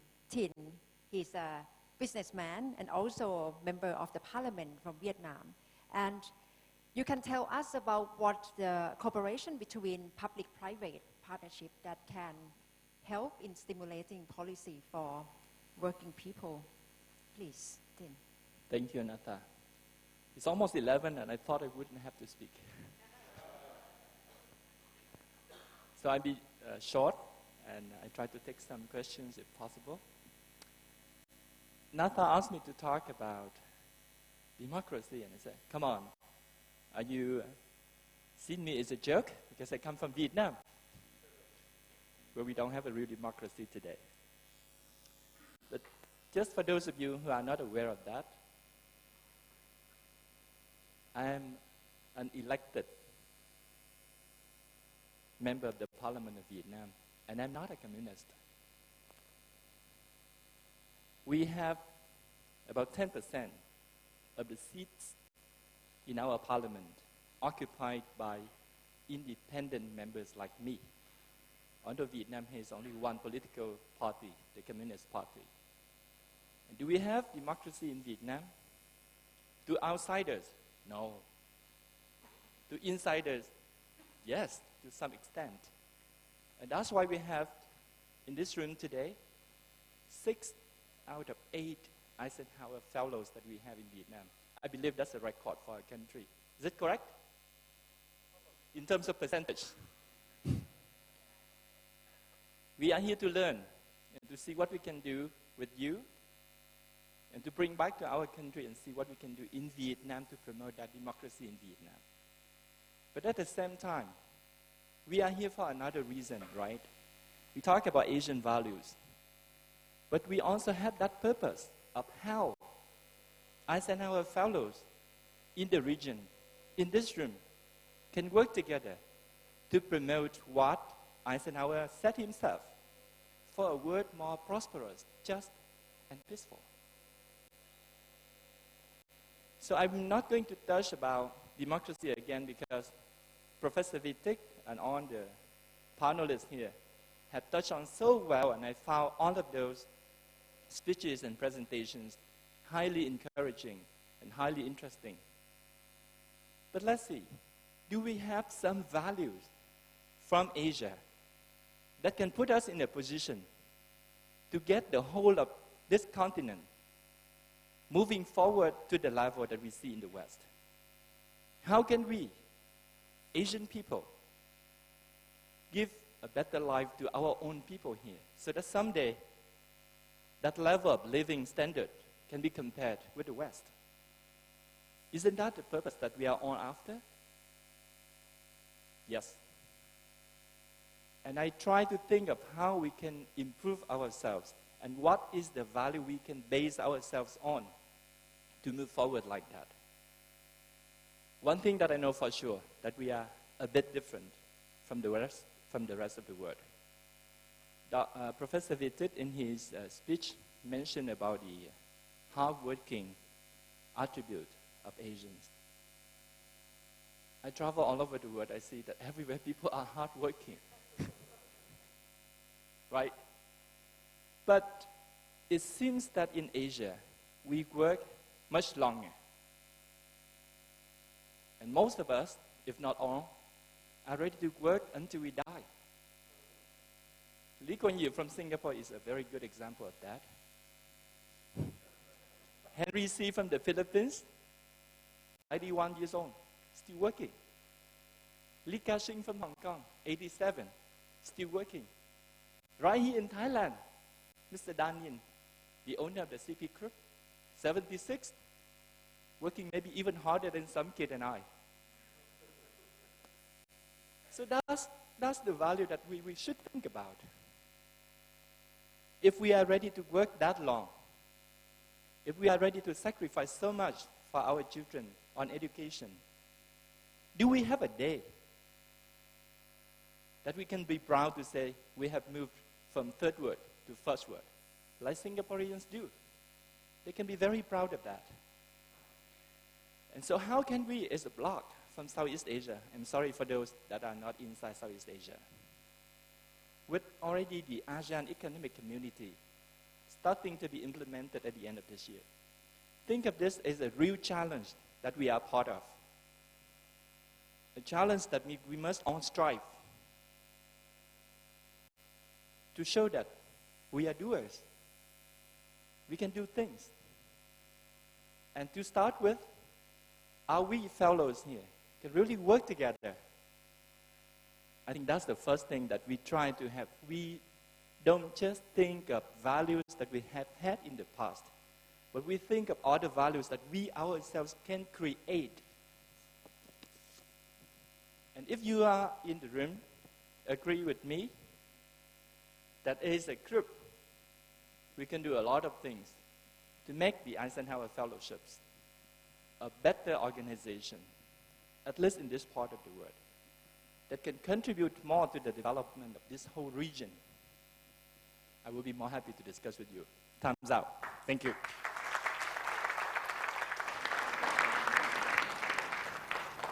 Thank you very much, Tin, for keeping short. And it seems too ambitious for me to have second round of discussion. So I'd now like to open the floor because we're now at 11 o'clock and we don't have much time. We have about 5 to 7 minutes. Sorry, Kun Tawan. Just overtake a bit for questions. If you have any questions from the floor. I see. Catherine. Professor Catherine, thank you.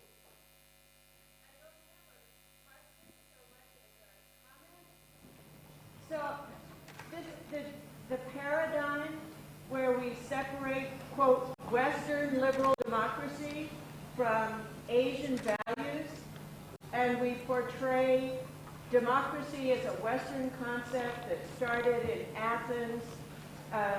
We describe it as having to do with individual achievement, personal achievement, whereas Asian values are social harmony. I'd like to challenge that paradigm on multiple fronts. I'm thinking of, so basically I'm suggesting that, like Dr. Vitit was describing. นึกว่าเสียงดังอยู่แล้ว So I'm basically, in my comments, I'm raising the question of, like, when Dr. Vitit was speaking, if democracy is not to be considered as a universal value that all societies would be struggling to achieve. So this idea that in the Western liberal democracies, the emphasis is on personal achievement. Well, I'm thinking of the struggle of the working class in Europe to develop the social welfare policies that are for the common good. Those were not out of personal selfish motives. And I'm thinking that this, Western liberal democracy, the history in Europe is very different from the history in the United States. The United States has only just now developed a universal health care policy. So somehow glossing everything as just Western liberal democracy.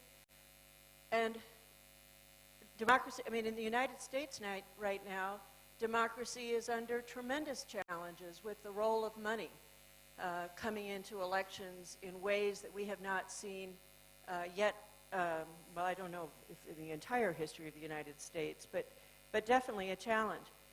And the idea that democracy started in Athens, I would like to challenge that as well. Because when I study village life here in Thailand, and I would suggest that villages have very strong histories of democratic rule. And that's not just in the West. That's something that would have been historic universal. So I just wanted to challenge this paradigm where we separate Western liberal democracy from something that's Asian and raise the question if democracy is something that is a challenge that all societies are struggling towards. And then we start looking more at what are the problems that are inhibiting access to public participation in the development of economic and political justice. So just a comment. Thank you, Catherine. Oh, we have so many hands up. Can I just limit to two? I see the gentleman first. Okay, we have 3 questions, just 1 minute each. I'm so sorry. Let me begin by congratulating the speaker from the Philippines for defining what democracy should be in Asia. It is an amalgam of what is understood in the West and what we can do in Asia. That's the first one that I want to make a comment. The second one is that independence from colonial rule must be something to us. It's not so much important as the democracy as what the benefits can bring to our people. So I think that there is less emphasis on equitable distribution in pursuing economic growth. And that is the one that I wanted to emphasize. The third one is I have difficulty understanding Western democracy, liberal democracy. What we mean by liberal? I would say the correct expression would be Western concept of democracy rather than liberal, because we have difficulty understanding what liberal is. Liberal can be anything can be defined anything, but it's not a monopoly of the West alone. Thank you. Esther.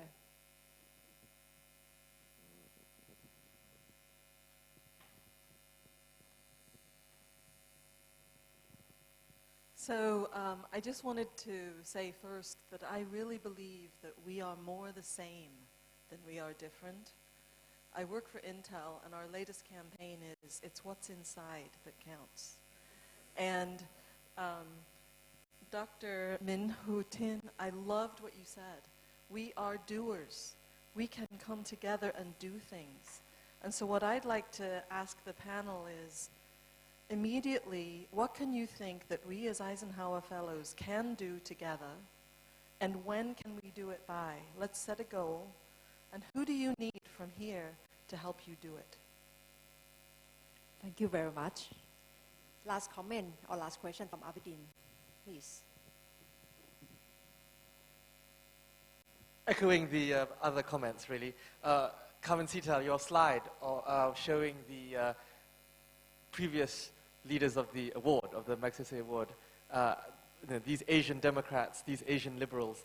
I think we in this room should find inspiration from this past, this narrative of Asian democracy and Asian liberalism, and re-inject that into our communities. Thanks. Thank you very much. I think it seems that we have running out of time to participate. So perhaps you can ask panelists later when they are going down the floor. And thank you very much for all the comments and some exchange of information, and that makes this discussion very valuable, and we see that we cannot set out cut off the dichotomy between Western and Eastern values. So it's something that we have to still searching for. Thank you very much. Give big hands to the panelists. We are now taking a break. We'll be back here at 11:20. Please be seated by then. You have 12 minutes. Please.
Thank you, Nata, for the wonderful introduction.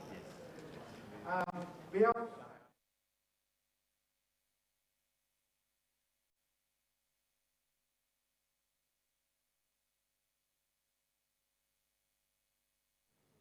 is the chairman of the Malaysian EF Association as well as the chairman of South Malaysia Industrial Park.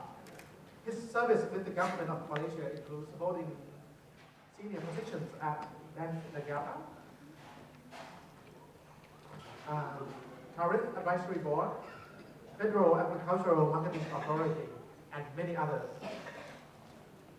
Additionally, he is a trustee of Yayasan correctly. Yayasan's, oh, the next one I cannot pronounce. And he holds so many positions, it will take me the whole day to read it. With his role in key trade and business council, coupled with his commercial experience, we are thrilled to have Tantri Ramli Kuchairi on the panel today. Please give him a hand.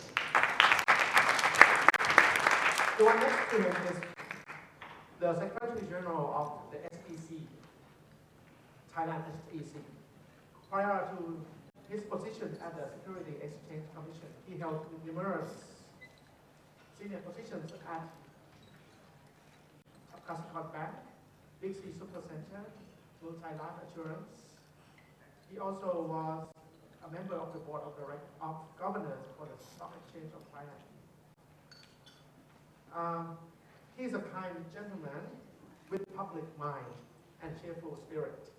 Currently, his project is to make SEC more business-friendly to help strengthen Thailand business organizations. We're glad to have Khun Rabbi Sujaritun on the panel.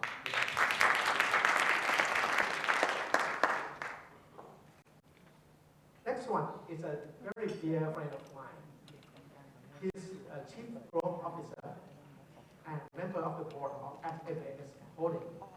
It is a 1.6 billion company producing, it is the largest integrator of design to manufacturing of apparel. He produces the largest quantity of Victoria's Secret lingerie in the world. He employs 70,000 employees in 5 countries. So he's the man of lingerie. His next goal is to create an ecosystem to support the development of entrepreneurship and small business within post-war Sri Lanka. The Island Accelerator currently is due to launch in January and will aim to foster a culture of entrepreneurship and innovation across the rural and urban Sri Lanka. He has a target of adding $10 billion of GDP to Sri Lanka by 2025.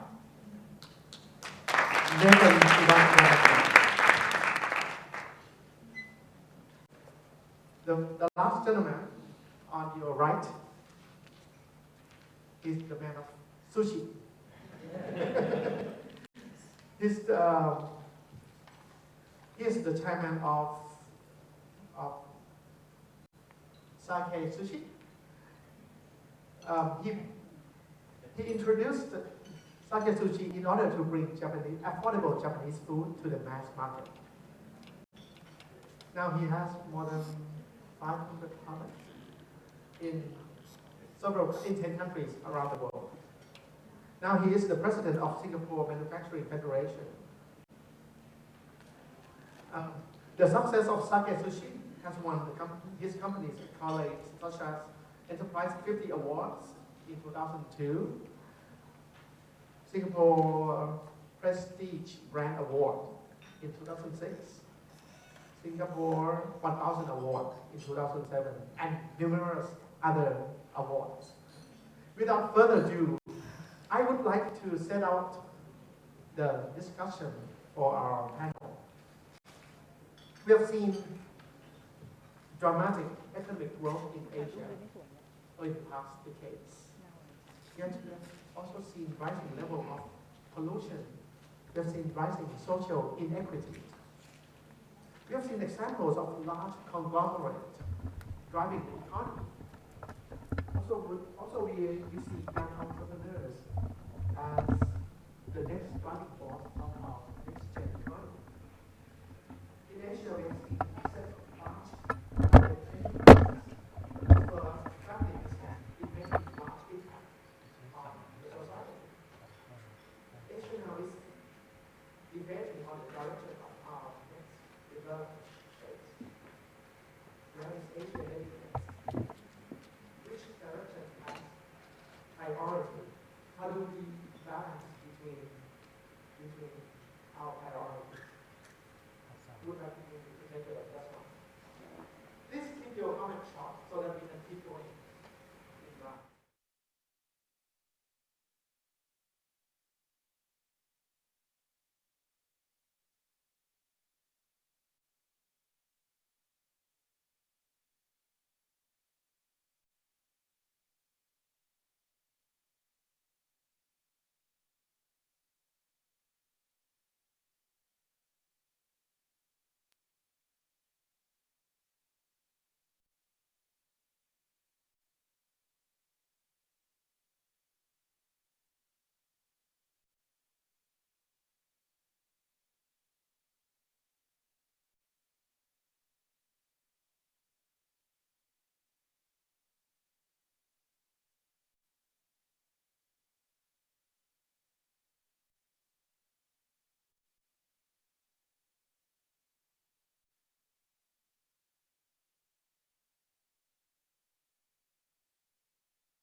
He's also a trustee member of Eisenhower. He has come all the way from America to be with us. So we should acknowledge that. I'd also like, on behalf of the Eisenhower President here today, to congratulate Dr. Varapan on being appointed governor of the Bank of Thailand. He's a very proud member of our fellowship. And I thought that I'm a veteran of the Eisenhower Fellowship. I have Mr. Pakar Balakul here, who is with me in 1978. We are rare commodity now. But there is someone more senior than us here from the Philippines. I have to acknowledge that too. And okay, let me begin by saying that, first of all, I took up from where we left just now. I would like to endorse the suggestion by someone from the Vietnam just now, Dr. Tin, who said that Eisenhower Fellows can contribute towards the concept of this ASEAN or ASEAN Economic Community or ASEAN Community. I think we ought to support that formation, and Malaysia volunteers to be a member of the committee. That's the first one I would like to talk about. Second one is that we are not here as Asians or West. We try to get the best of both, of the West and of Asia. And that's what our democracy should stand for: the best of Asia and the best of the West, and so that it will serve our community better. Where we are heading, I think the first priority should be on ASEAN Economic Community. That's the first agenda, first priority facing us, and that means that we must look inwards towards ASEAN first. I understand that we are very individualistic at the moment. Indonesia will think of themselves as Indonesia first and ASEAN second. So are the Malaysians, and so are the Singaporeans or the Thai. Now we have to think of ASEAN. And this grouping suggested by Dr. Tin is a good move towards the formation of that ASEAN mind, so that we can contribute towards the establishment of the ASEAN community. The second one is that we have choices among us, facing us. One, of course, is the ASEAN common market. That is should be uppermost in our mind, because within us, we have 600 million consumers. And we ought to focus on how we can make this ASEAN community, economic community, a success, because that means be flow of goods and services and labor across, skilled labor that is, not anybody, but skilled labor across our region, so that we will enrich all of us. That's the first thing that we have to move. Secondly, of course, simultaneously, side by side with us, is the partnership, trans-Pacific partnership. That is very close to our hearts. But I have to be very careful here because while we endorse a market, we cannot ignore a market of how many? 28 trillion. A market and with a vast population and with the GDP of 28 trillion, we cannot ignore that kind of a market for all of us in ASEAN. So we have the benefits from TPP are very clear. But only that I have to be very careful here. I mean, for ASEAN, we have to first study how did NAFTA really function as it should be. I think we ought to study that, whether the other countries in North America or in America, such as Mexico or Brazil, have benefited from this. How have they benefited from the NAFTA? From that experience, we can then determine whether we are going to benefit the same in the same manner as they have done. But I must say that we cannot get everything in trade negotiation. There must be some concession and some benefits to us. So we cannot get all that we want, but we can get some. But make sure that we make our homework very thorough in order to benefit from this arrangement. The second one is that I should also mention that there is, without knowing the details of this TPP, I have a problem over understanding this dispute mechanism. Because my understanding of what I have read from the papers was that everything will be subject to U.S. courts. I think that is not fair. I think we should be subject to the judicial system in each participating country if the offense or dispute occurs in that particular country. It should not be referred back to the states. That's not fair. I think it should be a dispute mechanism should reflect that each judicial system has its own characteristics, and we must believe in the fairness and equity of the system. So that's the second one. But alongside the TPP, we must also not ignore that there is another concept, the Silk Road Initiative, the so-called regional CRCEP, Regional Community Economic Partnership, so they say, which is led by China and India. We cannot ignore that market as well because they are very big. Between China and India, that's also a big market for us. So my suggestion is that when we go in terms of priority, is that we should have an open mind. ASEAN community first, secondly TPP and RCPP must be considered in tandem, so that we all we benefit from this arrangement of that before us. So that's where things are. And finally, your question about the corporate and it has been emphasized here that the Asian companies tend to rely on the issue of hard work. It was mentioned just now by somebody from Thailand, I think. Is it from from Philippines just now? Was it Philippines or from Thailand? About hard work and thrift, and these are the virtues that are also present in the West as well. Hard work and thrift, but over here we tend to save more than we spend. So the propensity to spend is less here than in the West. I think that have us to grow very quickly. And the secondly is that we must say that we believe in the legacy issue. This is why most of the ASEAN companies are guilty of. That's what we believe in the legacy issue. We must pass on to the next generation.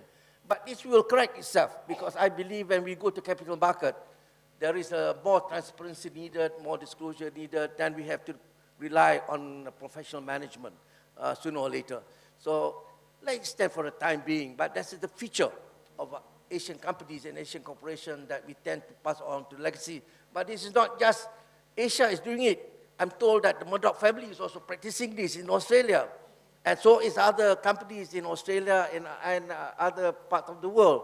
They do trust their own people to manage, or their own family to manage the show after them, because they have created the vehicle and they have created the empire for themselves. But I must say that there is a Chinese saying here. It's a bit of a humor. They say that the grandfather worked like a horse. The son rides the horse, and the grandson kills the horse. So that means 3 generations. So I must say that is changing. That's changing also fast in Asia. Thank you very much. Thank you. I'm the 3rd generation. I will challenge that. I'm making it more sustainable now. Who would like to go next? Douglas, do you want to go next? Okay. Thank you. Well, thanks. I'd like to first thank the Thai Fellows for a well-organized and hospitality. I think it is indeed very, very warm to actually come back and have a very meaningful and very, very wide range discussion this morning. And I think it's opportune because right now we are going through a very exciting times, the times of the digital age. The world can be classified about 300 years over the last 1,000 years. 300 years for the agricultural revolution, 300 years for the industrial revolution, and today we are now at the beginning of the 300 years for the information revolution. And so what are we going to see? In 2018, the robots or the artificial intelligence is going to surpass the 30 billion cells of the human mind. Which means that at 2018, which is coming quite close, the artificial intelligence is equal and surpassing the kind of process that the human mind can do. And there are many companies around the world that are starting to do on that, robotics, artificial intelligence, and the whole information flow. So for all those things that we are talking about this morning, about the diversity and the values and the different stages of the economic development, because while we're having the biggest aircraft flying in the air, fastest technology that's moving, but we're still grappling with the basic issue of people not having enough to drink, not enough food. But the world is not going to wait, and the world is just going to move forward at the front end while the rest are playing the catch-up. So what are there in terms of the opportunities, and what are things that we could do that builds meaning? I think Eisenhower Fellows, like what Dr. Tin has mentioned, aligned to that we have the opportunity to start preparing for that and being able to make a difference, making this a better place in the world. And with those kind of things that's coming on stream, the companies are even thinking of making the artificial intelligence having emotions. And that's pretty scary. They want the robots to make you happy. If you're not happy and it can sense, because the robot can sense, and the robot can study and understand you much better than even your loved ones, and can make you happy. And those are the things that is going to affect our children, your children, and the values that we talk about, the revisiting values, is even more important.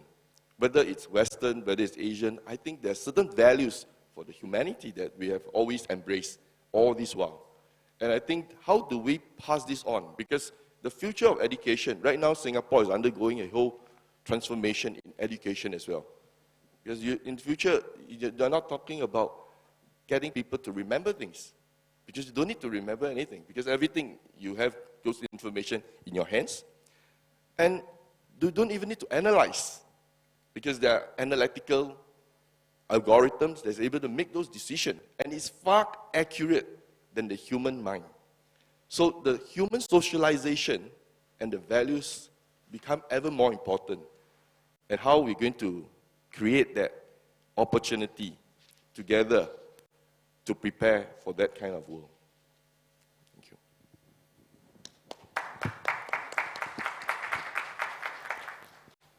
Nathan? Sure. I'd just like to say thank you again to the Thai Eisenhower Group for having us here. It's been a wonderful time in the last 24 hours, and we're hoping to spend more time and meet new people. Sure.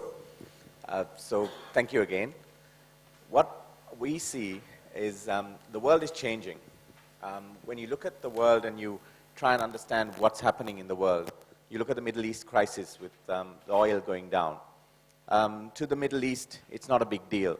But take a country like Nigeria, which relies completely on oil, and the impact of the oil price coming down itself, it's huge.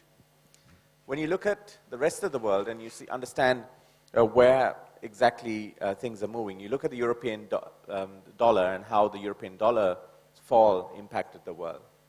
You look at China and the impact of the China stock market and the crash impacting whole of Asia. We talked about the BRIC countries maybe 2 to 3 years ago, and we try to understand Brazil, Russia, India, and China and the impact they will make to the world. What's happening in Brazil? They're having the worst recession in the world at the moment. What's happening in Russia? They're going through difficulties in finding money for even certain parts of their businesses, and the oil impact has double whammied that country as well. Look at China and what's happening there. All of these are learnings that we need to understand and the impact to our countries. I come from a country which is only 20 million people. In 1948, when Sri Lanka received independence, it was the #1 economy in Asia. What happened to that country? We had 30 years of war, and everything went away, and we struggled through the last 30-odd years. But there's a ray of hope, a hope that was brought in through the end of the war. And secondly, there was a ray of hope because democracy prevailed in the last year when the leadership was having corruption within the country. And democracy came through the digital age. And we laugh sometimes and say Facebook and Twitter actually won the elections for the current presidency. But it did. It ensured that there was no corruption. So when we look at the opportunity, I actually wish I was 20 years old now, because Asia is an amazing opportunity for all the youngsters to really be entrepreneurial. The opportunity we have in this room to create successful partnerships within ourselves. When we look at partnerships around the world and you look at ASEAN countries and the ASEAN Pact, what's been the real impact? The ASEAN Pact hasn't really worked because the trade between the ASEAN countries hasn't really taken off. Then you look at the SAARC region and the SAARC Pact. How much of trade is done between those countries? Nothing. Not significant enough to talk about. But you look at the prevailing countries like US and in Europe, and the GSP Plus and the NAFTA agreements, and also the Africa Pact as well, and the opportunities there. We've been struggling to really find our space in these agreements.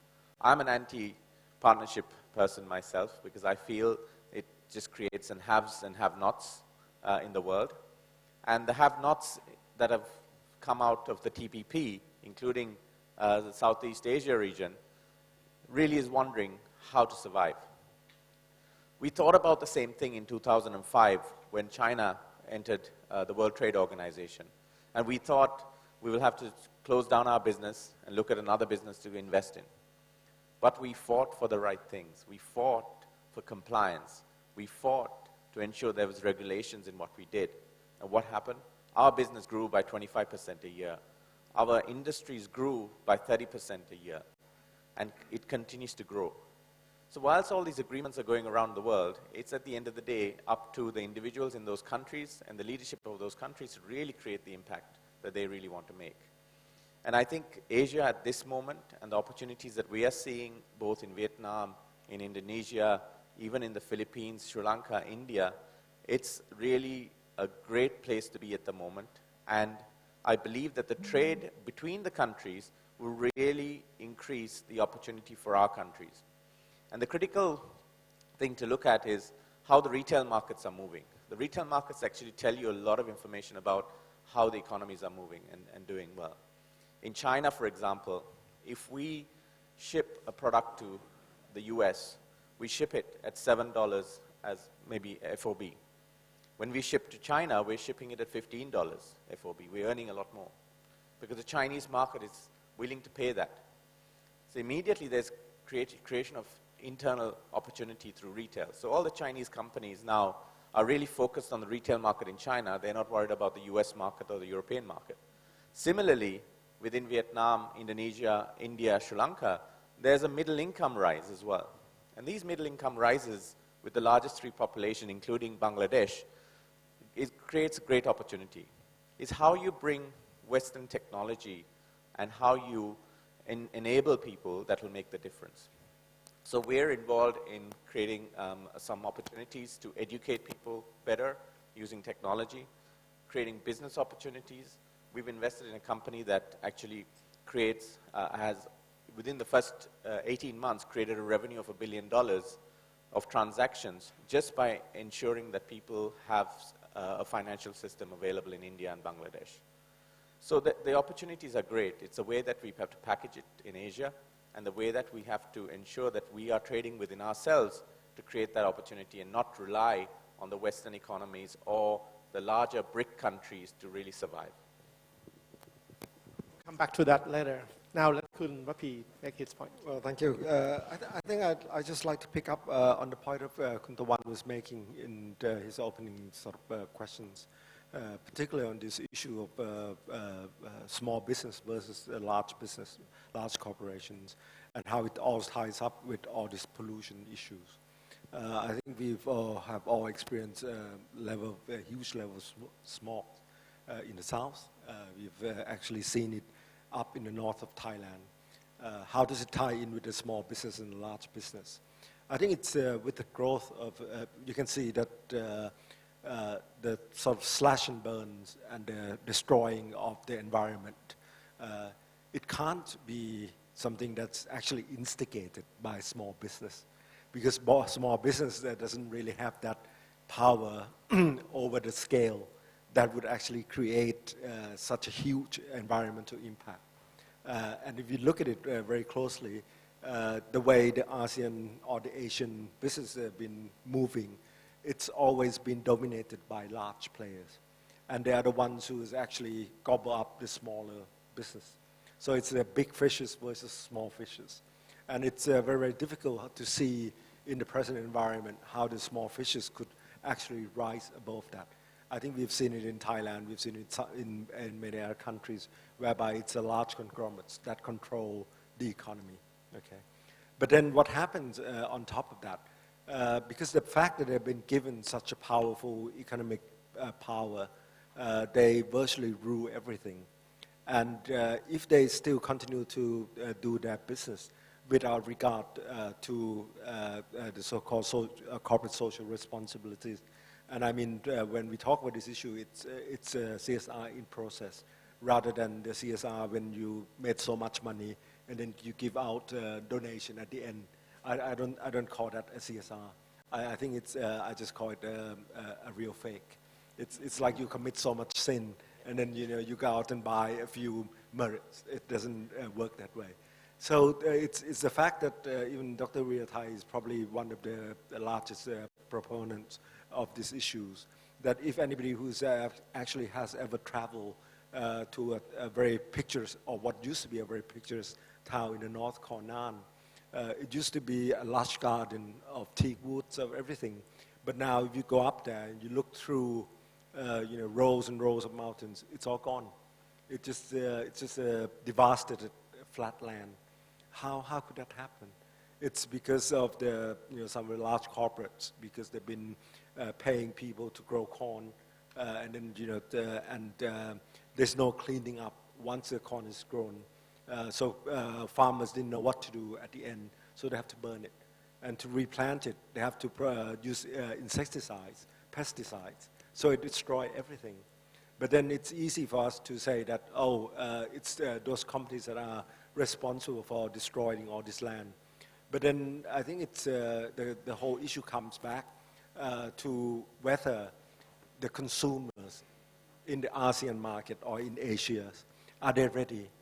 Because at the moment, if they try to conduct their business and then be responsible for the whole process of everything, obviously their cost would rise. How does consumer react to that? Would people will still, allow them to say, oh, you can put up the price of goods could be more expensive because they are trying to clean up their act. Or people would just say that, oh, I won't be buying your goods because it's more expensive than the next guy. I think that's the key issues of sophistication of consumers in the Asian markets. And if we don't have that sophistication, then it's going to be very, very difficult to stop that kind of pollution. The last thing also on the capital market side, because all these companies are also listed on the exchange, and we all know that the capital markets is very short-sighted. They look at very, very short-term results. And if the companies say, oh, let's put corruption into this mix, if you've got the listed companies who have been known to, they win government contracts by corruption, and then suddenly they say, I'm not going to do I'm not going to pay the governments anymore, and they don't end up not getting a contract. How do you think the stock market will react when the result come out that they can't, they haven't won the bid to construct a new roads or new rails or God knows what? The stock will fall. The people would leave. They would actually punish the companies for being straight. So I think it comes back to the whole sort of environment or the components of the people who is actually the main drivers to create safe and sound environment and corruption-free issues. We humans are selfish by nature. And usually that selfishness would destroy the well-being of the collective society. How do we get that into the minds of the selfish species that we have to take care of the society as well? Especially when most in the large part of population in Asia are still very poor. So they don't care about pollution, they don't care about corruption, they don't care about others, they just care about their well-being. So how do we educate? I think it's a short-term views and a long-term views. I don't think they don't care. I mean, if you walk through around Bangkok, if you even take, on the journey on the boat, you see the rivers and canals being so polluted. Do you think that people don't really care? They are the ones who have to live with it. I think they care for it, but you have to how to instill into them the longer term views rather than the short term views, and I think that's a problem with new and rising economies, that it tends to encourage the very, very short term gains rather than a long term sustainability. Yeah, maybe I could just humbly jump in there. See, large enterprises right now has got the advantage of the relations and the market that they've built. And a lot of the small enterprises are just feeding into that established system. But with the digital age, information is open. It creates an environment where the small enterprises are able now to go direct to the market with e-commerce and the new supply chain that is happening. And that will revolutionize, because if I am going to grow this and going to pollute the environment that I'm going to stay in, of course I care. Of course I do something. The left enterprises, they don't really care because they are staying there. But you want to stay there, see and live those areas. I think it's going to change. And plus, the previous time, those transformation to go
that digital platform, the information is what happens in the other part of the world, you know, almost immediately now.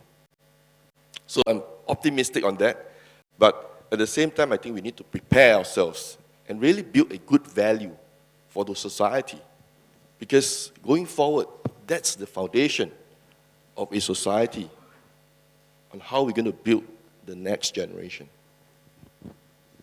Tawan, one of the things that I've noticed is two things. One is transparency and ownership. When you give transparency and ownership, regardless of income level, it's an amazing impact that they can have. My personal example is my family's into tea plantations, as you know. When I took over running of the tea plantation, I didn't understand anything about tea, and I had 1,000 families that understood things about teas that worked on our plantation. All we did was we divided the plantation into separate sections and gave it to them and said, look, whatever you do, the cost, you can have 50% of the profits you can have. We tripled the output within 1 year, and we basically 10 times more than what we did the year I took over, which is about 7 years ago.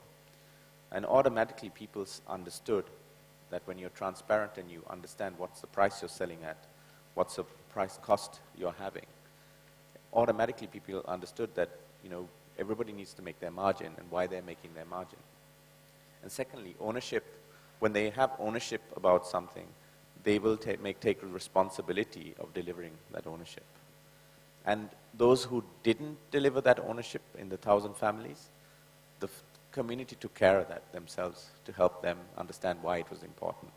So today I'm proud to say probably we have one of the most cleanest tea plantations. We have probably one of the most educated tea plantations. And we have probably one of the most profitable tea plantations because of those two things, transparency and ownership. I have heard three hopes now. The digital transparency and ownership. Let me first of all support Douglas' point of view about the digital thing.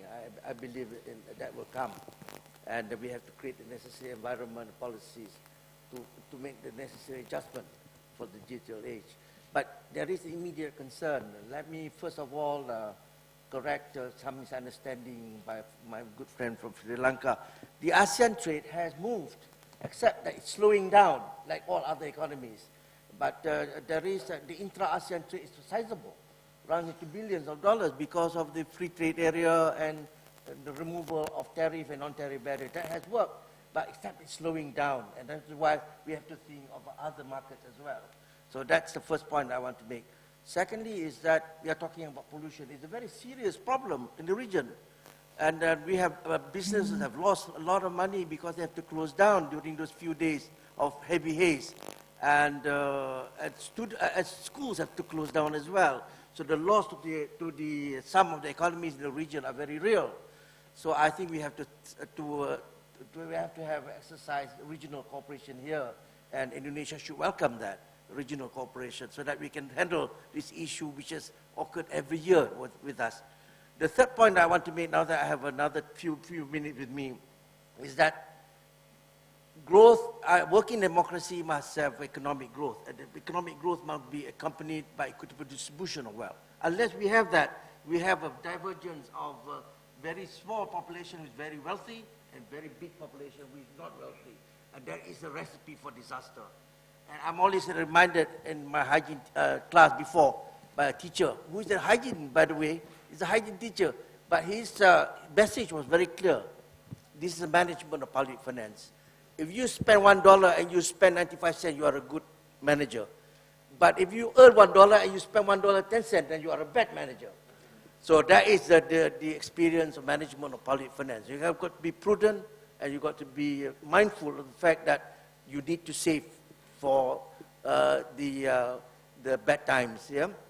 That the other issue that we need to handle is that the issue about corruption. This is true in many of the societies that we have serious problem of corruption. These need to be handled well.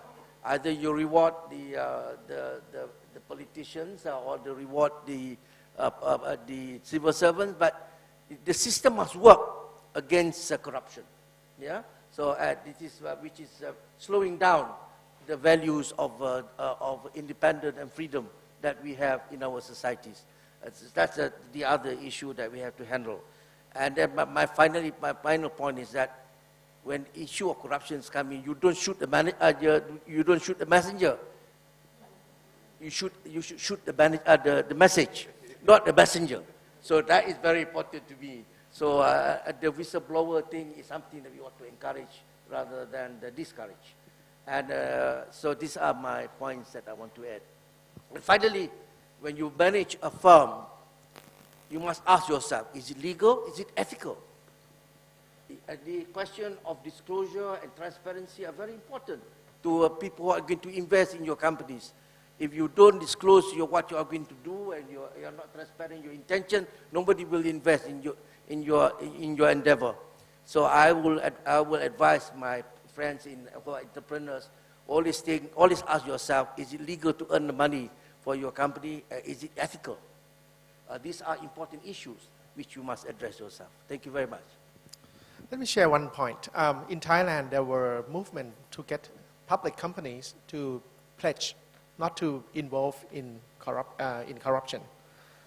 There are 500 plus public companies, but very few signed up to giving the pledge.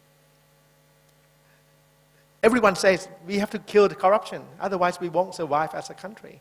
But when you really do have to pledge, no one gets in. How do we get them to pledge? How do we get them to really act against corruption? I think, just to add to what Douglas said, I think with the digital age, having most things finance move digitally, you will cut out corruption. We've noticed that in most cases, whether it's things like customs being digitized, to banking systems being digitized, to payments using MPOS systems digitized to the consumer, you get a lot more transparency. So the biggest thing to do is try and digitize as much as possible and make it more efficient as well. Because sometimes, I love the efficiencies that we have in places like Singapore, because you can open a company within a day. You can, be running a business within 2 days because everything is digitized. Similarly, today we file our taxes once a year. Why shouldn't you file your taxes daily with whatever you spend, whatever you do? Just keep filing your taxes. As soon as you digitize a lot of these opportunities, automatically you will see that there's efficiency in the system and that corruption will go down as well. I think the whole digital things is it's just the means. It's just a process. It's an instrument whereby information can travel faster and more efficiently. I agree. I think Douglas has raised a very good issues on the values.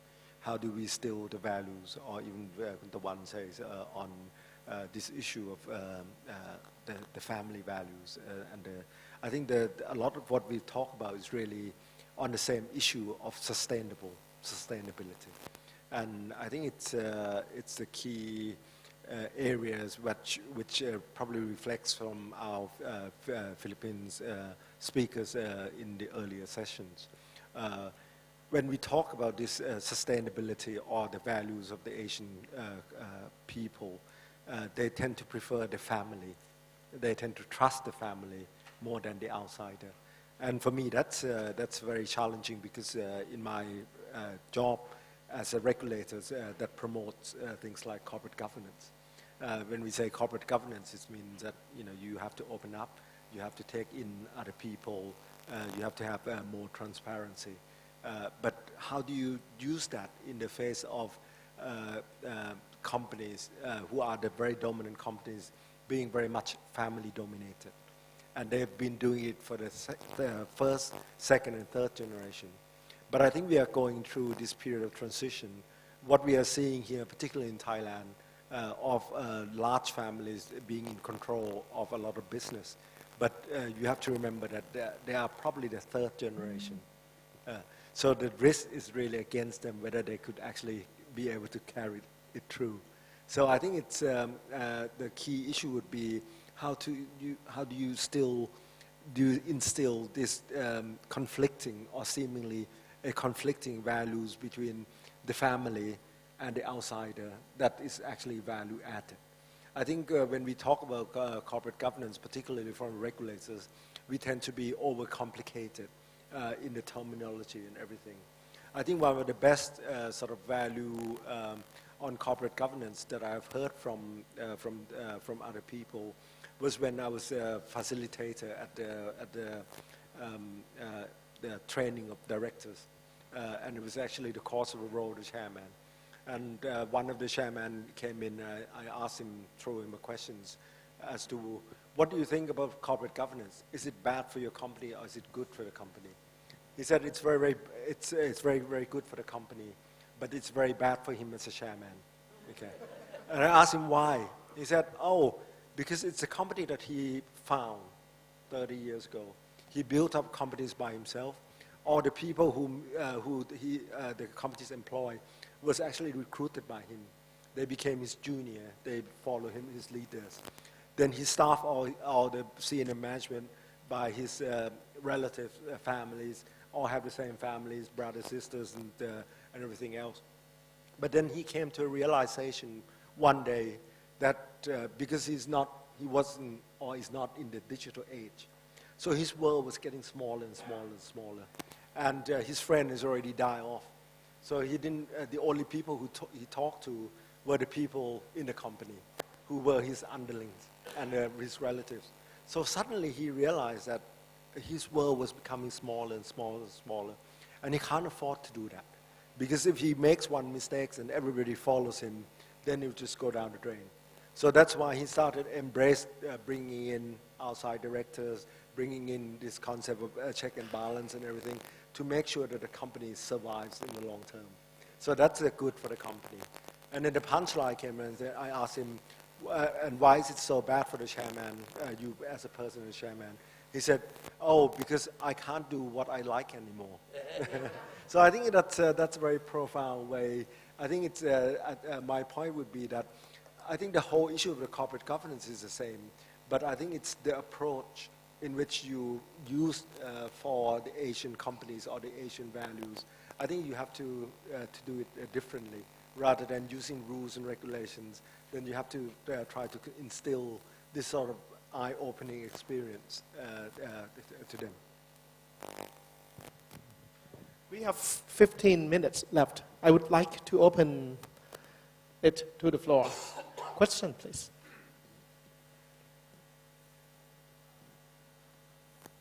Direct, please.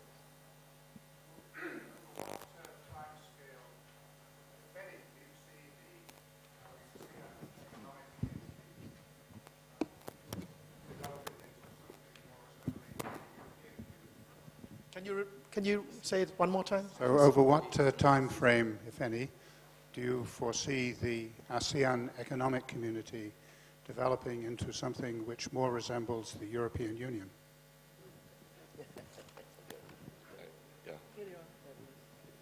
I'll try to attempt that because I'm actually the Singapore representative on the ASEAN Business Council.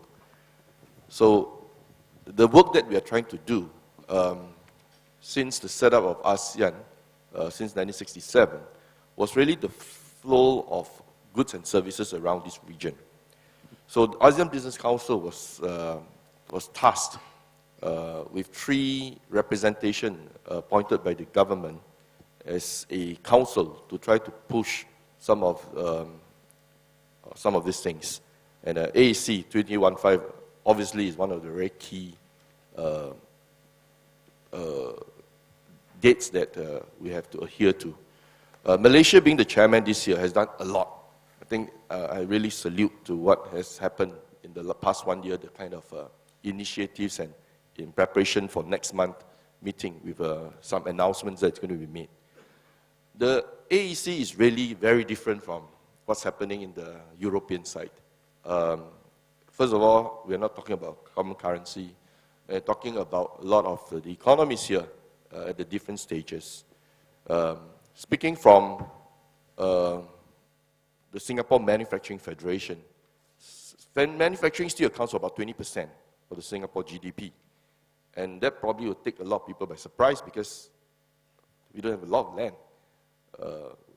Don't have that many people. So what is it that we are trying to manufacture? And that's why Singapore Manufacturing Federation, which I'm part of, we actually changed from the terminology of Singapore Manufacturers Federation, being actual manufacturers, to the manufacturing business model. So what we need to do is to use the whole ASEAN hub as a launchpad, something that is made in ASEAN to go onto the global circuit. And it helps because different parts of the product requires different skill sets and the different economies at the different levels, and actually everybody rise. Because when the tide rises, all the boats and all the ships all move up together. So I think the whole AEC is really a journey. There's a lot of harmonization in between the borders, and there are a lot of issues and challenges. So we try to do some of these things on a bilateral basis between two countries. Next year, Laos will be the chairman, taking over from Malaysia. Already there are some initiatives we are trying to work on those fronts, and that will pipe into the China One Belt, One Road policy that and plans, blueprint that they're trying to fulfill. So I think we need to put that in perspective, that the AEC 2015 is not like a bell that rings and overnight the whole ASEAN becomes one homogeneous market. But it's a signal of the kind of opportunities and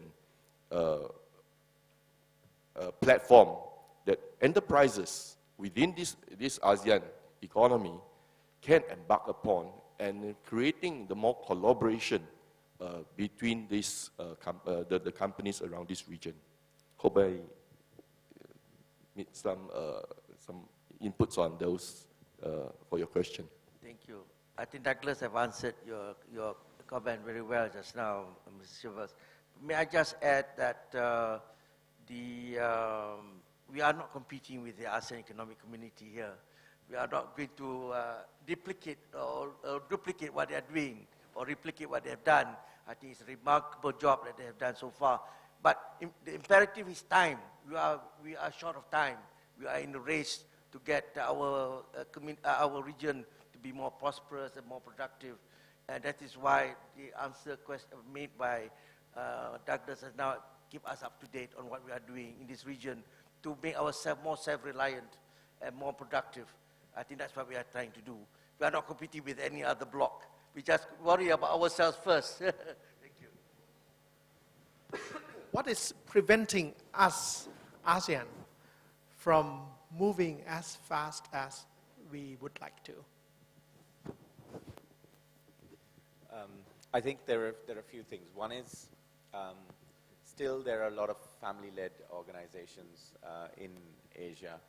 And if you really look at the number of billionaires, it's about 60% of that. All the organizations are family-run. So we're creating a lot of shareholder value, but not stakeholder value.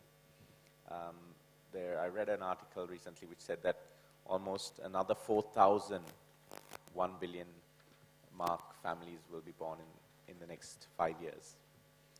So it continues to increase the number of people that are becoming billionaires. So there's two things to that. One is that we're not creating enough stakeholder value, which I think is important if a region is to rise. Second thing is that the opportunities that we're creating are very much on the infrastructure side. That is selling within ourselves, like, for example, properties, etc. as well. So a lot of the wealth has been driven through that. We really need to build more brands as Asia. We were talking about this earlier. So I hope that sake becomes a global brand. You know, the only success that I can think of that has come out of Asia, if we include Japan as a critical part of it, has been to Uniqlo. That's the only global brand that we can be proud of. But when you go around this country, whether it's Thailand or Vietnam, there's so many other brands that are creating global opportunities. and should be creating global opportunities. But we don't have the vision because sometimes a lot of these family-run organizations are happy with where they are. The final thing is, what's really holding us back is the fact that there is a lot more opportunity if we do start trading within our regions as well. That should be the first step in sort of creating a global opportunity. And I think the opportunities within trading within the larger countries like, say, India and Vietnam and Bangladesh is far, far greater than really trading with likes of China or the US or Europe even, if we take them as blocks. Not particularly. I think one of the issues that probably confront the ASEAN environment or the landscape, apart from the large family business that still holds on to a very large chunks of the domestic market share. The other thing that I don't think that can be discounted, in fact, it should be looked at into a different perspective, are the state enterprises. Because it's in Asian countries, if you look around, it's the largest companies, they are the state enterprises. And as we all know, for small business to rise up against a very large business, it's going to be very, very difficult because you need the scale. And once you establish the scale and you start gobbling your competitors up, it's going to be very difficult for the small business to rise up against that. And if the large corporate are still held by the government, and if they still see that this is the most important areas of the business that they have to hold on to, whether it makes money or not is entirely different issues. For example, airlines. Every country needs their own airlines because they see it as virtually their own sovereignty in the Asian values. It doesn't matter whether they make good money or bad money. They still want to have an airlines. And if you don't give up that, and they keep pumping the state money into that, how do you compete against a business whereby the cost of capital is zero? You are the entrepreneurs, you know the cost of capital, what it is. But if you look at it in the context of state enterprise, and whereby there's very little accountability on that, then you don't have the cost of capital. So it's very, very challenging that if the landscape of each of the ASEAN countries is held by the state enterprise that come and keep pumping in the money into, then you have the very large business that hold to other chunks, then there's very little room for other people to really come through. Just to add to that, almost 40% of enterprises in Asia is owned by the state, and that's the number that's scary. That's, to Rafi's point, is probably the greatest opportunity there. I just want to add some further to that. This is the problem. I recognize the need for government to be involved in certain aspects of economic life of the nation, but it cannot be too overwhelming, so much so that the private sector feels crowded out, and that will kill innovation and creativity. So you must allow to create an environment that will allow for opportunity and innovation to take place. I think in the context of Malaysia that I know, one innovative area that I have seen recently is the fact that Asia has become very prominent in making travel so cheap for low-income groups or middle-income group to travel, so much so that we get to know each other better by traveling. And I must say that that's the innovative, apart from the Uniglow that you mentioned just now. And of course, the spread of Japanese restaurant and sushi and sashimi, something that we are familiar with. And we can build upon all these successes, but the point is that the issue about crowding out the private sector has to be dealt with. It's a delicate balance that each government has to handle properly. How to allow for creativity and innovation by the private sector, at the same time getting involved in the economy in certain areas where they think it is important for the government to get involved. That's the first point. The second point is that even in private firms too, you must remember that they are not just your own private shareholders, not your family fortune is at stake, but there are other people that you have to worry about. These are called grouping as stakeholders. This means include your customers, your consumers. In other words, you must produce a good product, an acceptable product for consumers, and not just, you have a responsibility to them, not just to yourself. Secondly, the regulators, you have to satisfy the regulators that you are not offending, you are not breaching the law. And the third issue, of course, is the fact that the issue of corporate governance, it must be handled by both private and public sector. That is very important. And finally, I mentioned Professor Witty this morning talked about the rule of law, and I believe in it. I think one of the major characteristics that we must adopt in our democratic system is the rule of law, not the rule of man. And I think the point made on the rule of law is very significant for us to respect. In any democracy, the rule of law is very important. Yeah? So that's the issue that we must address. We make sure that our population is aware about the rights and responsibilities. Thank you very much. Thank you so much, Tantri. Is there one more question? Please.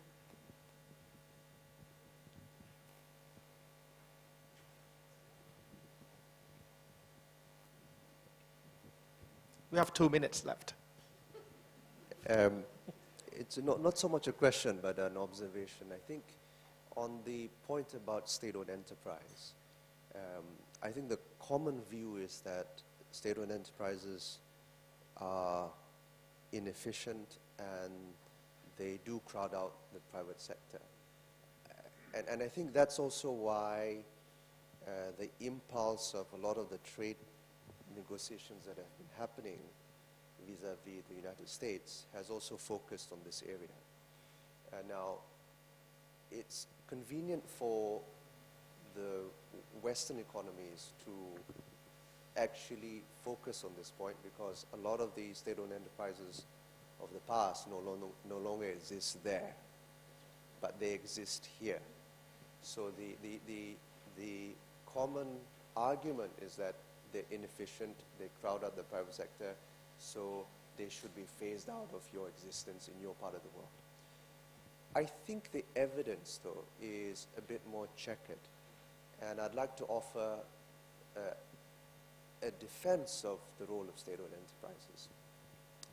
Because shareholder value is not the only and predominant driving force, there is the possibility of state-owned enterprises taking a public good approach to the needs and developmental aspirations of our country. And I think in Asia we have seen state-owned enterprises performing these roles to a lesser or greater degree. We can take on the one spectrum the SOEs in Singapore. I think they, by nature and by definition, are state-owned, but they are efficient custodians of capital. In Malaysia, we have also seen state-owned enterprises play a significant role in the socio-economic development of the country. I mean, without the likes of organizations which I'm associated with, Petronas. I mean, Petronas, as you know, is a monopoly in the oil and gas sector as far as the ownership of the resources. But a lot of people are not aware that there are some 20 to, at this point, close to 30 public listed entities on the Malaysian Stock Exchange, which represent some 20 to 25% of market capitalization, which are owned by private owners. And the fact that you have a state-owned enterprise, which is the custodian of the hydrocarbon resources, and on the other hand, it has, over the last 40 years, created private companies who have gone public, who are very large, and some of them are actually global in scale and owned by private entrepreneurs, is a testament, I think, to how a state-owned enterprise well managed with a clear developmental national agenda that's long term is able to foster and build private enterprise. So the argument is not clear cut that state-owned enterprises are bad. Take in the case of Asia, another company which I think Tan Sri Ramli mentioned,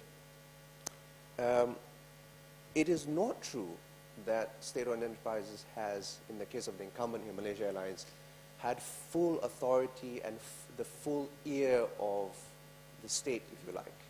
I think in Malaysia's case, there was a very calculated decision to say, okay, Malaysia Airlines is the flag carrier, but deliberately we are going to create space for a private-run entity to flourish. And the rest is history, right? I mean, Asia is present even here in Thailand, it's present in Indonesia and all of that. So there's always this balance, and I think it is left to the wisdom of the leaders and who's running the country to say, where's the line between what should the state enterprise get involved in, to what extent are they run efficiently, their whole governance processes, and I think those things, the point is, state enterprise or otherwise, family business or the state, it comes down to what governance you put into place in these organizations that's going to matter, whether they really contribute to shareholder value or even the public at large. Thank you. Is there a response from the panel? I am glad that you mentioned because, well, I must say that Dr. Uba has spoken well on the subject. I think I was careful just now to say that there is a case for state involvement in the economy, but the balance has got to be struck.